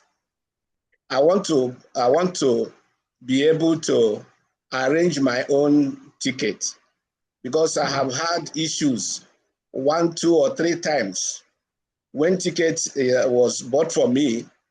At the end, I have to add money to be able to take myself back. So if I am told, if I'm allowed to buy my ticket and submit the docket to you, I can do that. If you are buying, you can give me the money ahead of time. But to say you submit my name to a travel agent who will now arrange my movement. He will not know when I'm traveling and when I'm coming back. That does not help me. I have had issues with that a number of times, sir. Sorry. Thank you very much, sir. All we need at this moment, because of our financial constraint, is cooperation and support. We are not submitting your name to any travel agents. We are submitting your name to the development partner that is supporting this event. I will require your support for this to happen. We do not have the funding directly. If you have the funding, you normally pay to you. And so all the requirements mainly when you are traveling, which we all are doing, is on the 10th, arrival for everybody, and the pickup is on the 14th. It's very straightforward. If there is any change that you want to make, and we understand the contents of the thing, we will handle it internally and manage it. There's no complications. I'm going to be in Lagos on the 10th. The only difference from individuals may be the time for your flight. I'm following first flight, I'm going by second flight. You indicate that early. What this requires is for us to be very steady on the decisions that we make.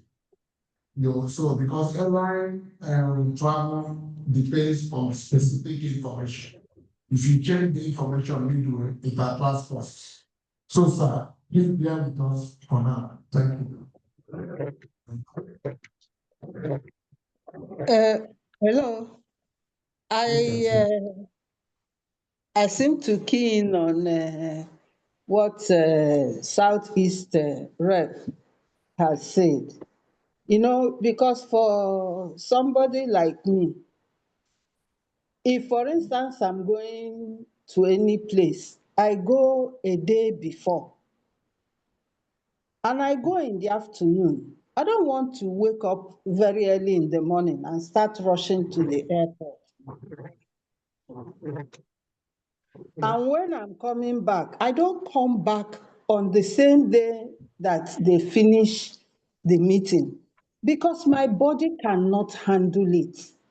And I've told your people, if I'm going anywhere and let's say it is on the 11th, I want to go on the 10th. And I want to go by mid-morning, early afternoon flight. And when we finish, please, that I will still stay that day and come the next day. I cannot, because I'm on this board, now subject my body to unnecessary strain.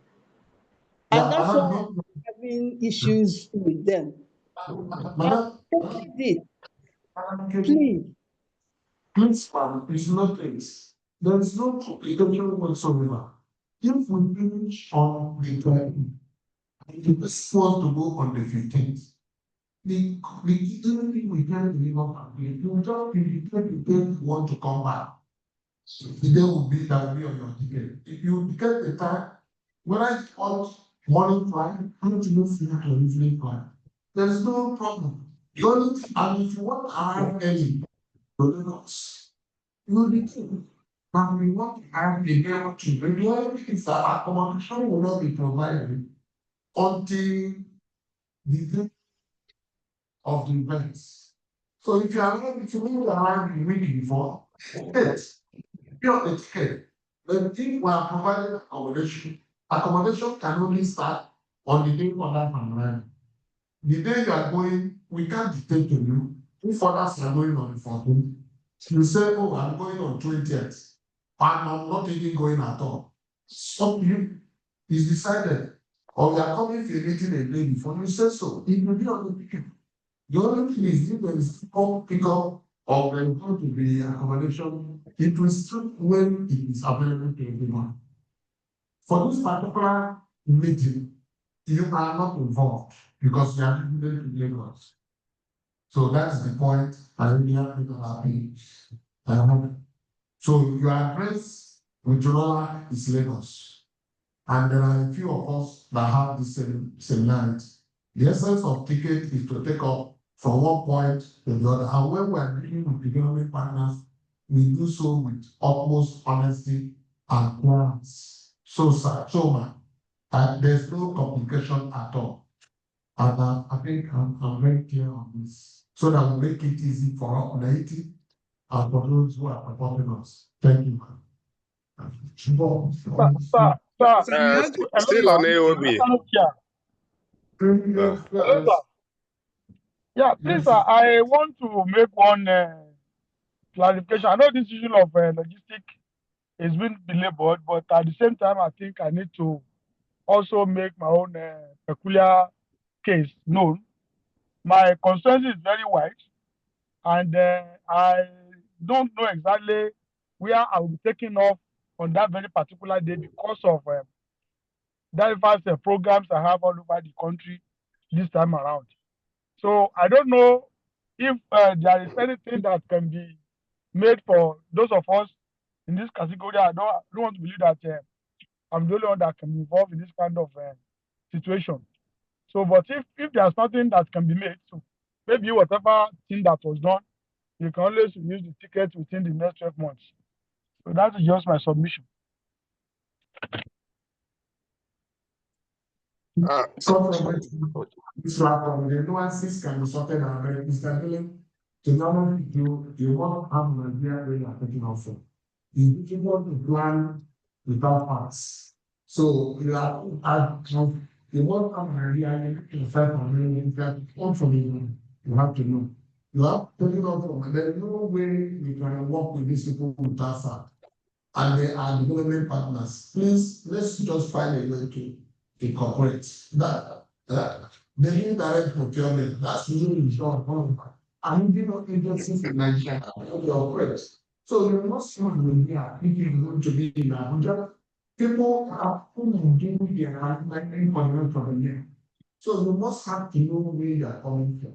There must be a way for you to have an idea. You can't say, oh, I don't know where I'm coming from that time. Please, so that it will be easier for us, for people, because the dates, we are providing you date ahead of time. So you must please adjust your program to have an idea where you are coming from for ease of coordination and planning. Please, any other question on this, we can give me a project or we can manage it in a year to support this process. Yes, I have an observation to make on the nominal role. My name is Steve Akpan. Please, the nominal role that was shared, and I looked through it and I saw that two names ascribed to Akwa Ibom State. One is number 38, and the second one is number 40. And these two names, number 40 is Onyekachi Eni Kanu, and then the second one is Ndidi. These two names are not from Akwa Ibom State, but they are there as indigents of Akwa Ibom State working in Neiti. So please, I want you to look at this and let me know how these, I don't know where they are from, because nobody bears those names in Akwa Ibom State, even in Eastern Obolo and Ibno. So please look into it. If you can't give me an answer today, maybe during our next meeting, I would like to know where these names are from. Maybe there are mistakes anyway. No, thank you, sir. We are not, it's not a mistake. Before and after employment, we did all our vetting, because of the CV you submitted, we did our due diligence. One of them, the Zika Omo, is my marriage. The husband is a couple, they are living together, and we inquire, the woman is free to choose where she wants to. Yes, the Zika Omo. Suspicion supports our choice. The other is Oyemichi Emi, born and brought up in Akwa Ibom. We went to her primary school in Akwa Ibom. We went to her secondary school in Akwa Ibom. She went to University of Calabar. She does not even, I don't know whether she understands you. She knows you. Because but does that qualify the fact that he went to secondary school? Does that qualify the person to now take a slot from Akwa Ibom State? And none of the two I mean, none of them is an indigene.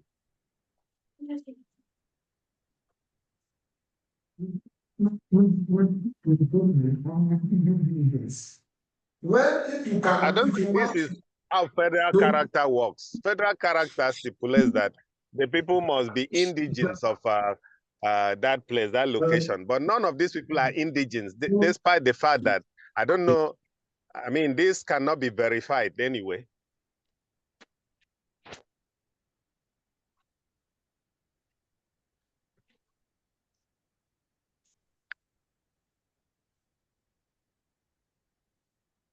Steve, based on what you have said, what will you say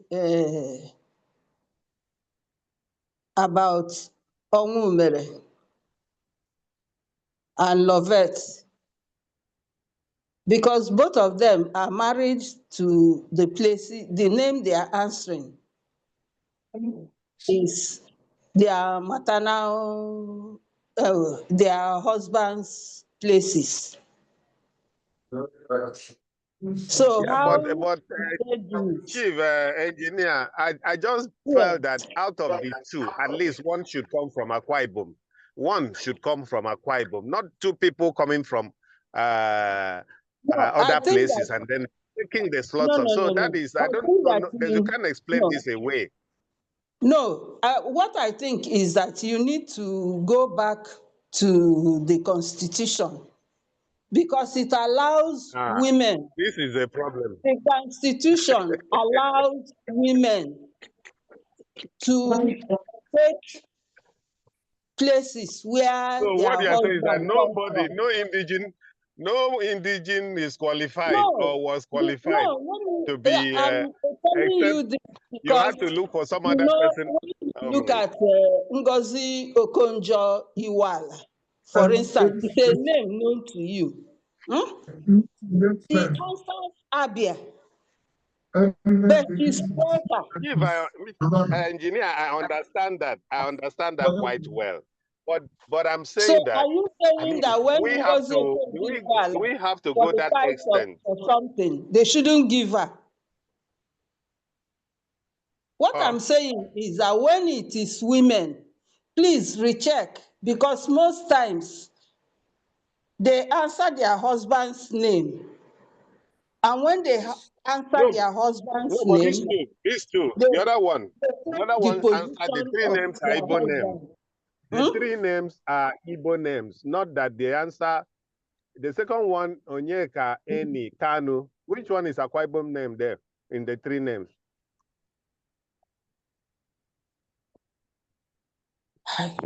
Anyway, I just wanted to make this up. I mean, the deed is done, is done. I just wanted to make an observation about that.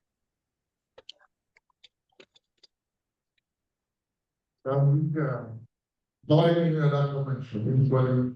During this meeting, suspend the meeting, I join the meeting until further notice. It is the same, up to December. But I'm good. Well, thank you very much. Thank you very much for. Thank you very much. Thank you very much, Mr. Chairman. All right. That's really safe. Thank you very much. Thank you very much, Mr. Chairman. I would like to thank all of us for this very very productive meeting. And then I do assure you that the outcome and the deliberations will be fully circulated. The arrangements for our next meeting and all the notices will follow immediately. I will also follow as soon as funds trickling to follow also with we apologize for not able to effect it early as usual. But as soon as funds flow in, we consider it as a priority. Please, I would like to thank you so much for your productive engagement and for your direct contribution. On behalf of our chairman, the SGM, and our panel chair, and all of us that have contributed, may God bless you for a very long time contribution. Yeah, the alternate chair has come to give himself. Alternate chair, and on your behalf, I'm summoning you for the adjournment of the meeting.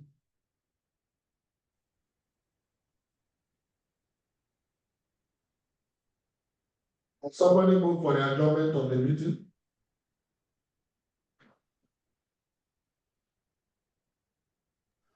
Dr. Dele Ayaleke, you normally bring us out. And you spoke so much today. That's all the more reason why I should not talk again. You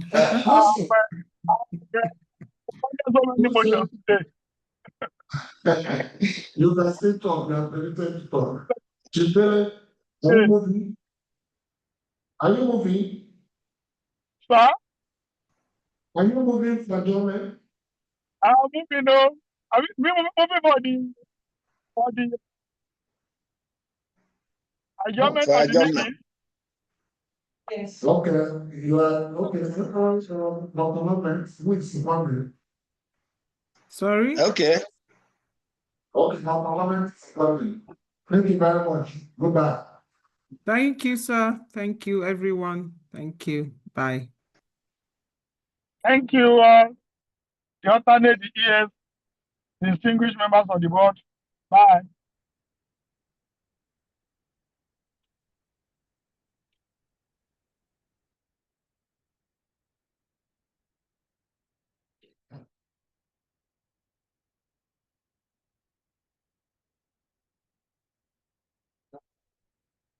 Sir, what we like to do? Oh, for the first finish. What's your little next? Anyway, I don't like it. Who knows? Who feel that I'm the biggest right on the top? But you know, there's no like all the real machine schools. You know, I'm not going to play one thing to just flood out. Look, you know, to do, but I'm going to have this.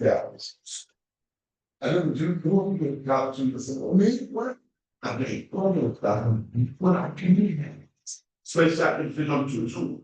It's going to do and get one G God. So when I do this, you might make all the for everyone. And then I say, God, you want to be them as a God. You are going to swallow the most. I know you this is what we don't know. Sure, I said it was, but don't be conscious. In that okay. What? You don't see that when you shoot this, yeah, I mean, I don't say first part there. Then you know that to have the result of my head. That's very good. You don't show this, you show you don't have to move in this place or no that device. No, you want to do why don't you do for now you serve them. And I go to now and Asian that's like no, if they want to observe I have this better one person, okay, one like that, read this. They are waiting for it's all very good. Okay. I'll see you in a second.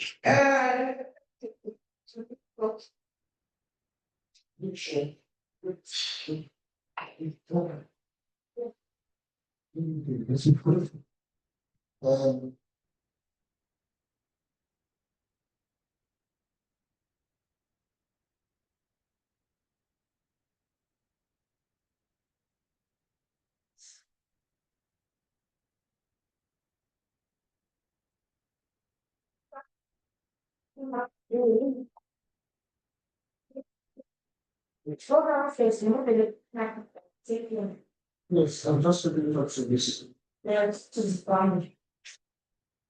Are you like long? Okay, you're not necessarily no it. No much. Okay, very well. Okay. Okay. I don't know. Papa, Yeah. yes. Sorry, Ngewasa.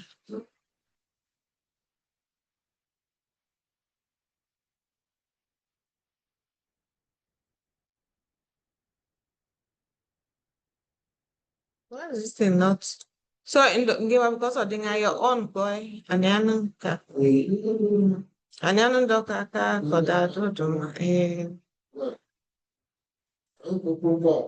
okay, put on. I will new microphone for.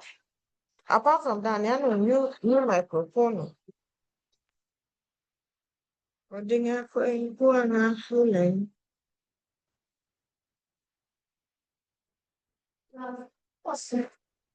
yeah, I need you to stop it. I can't get it up from here. Yeah, no,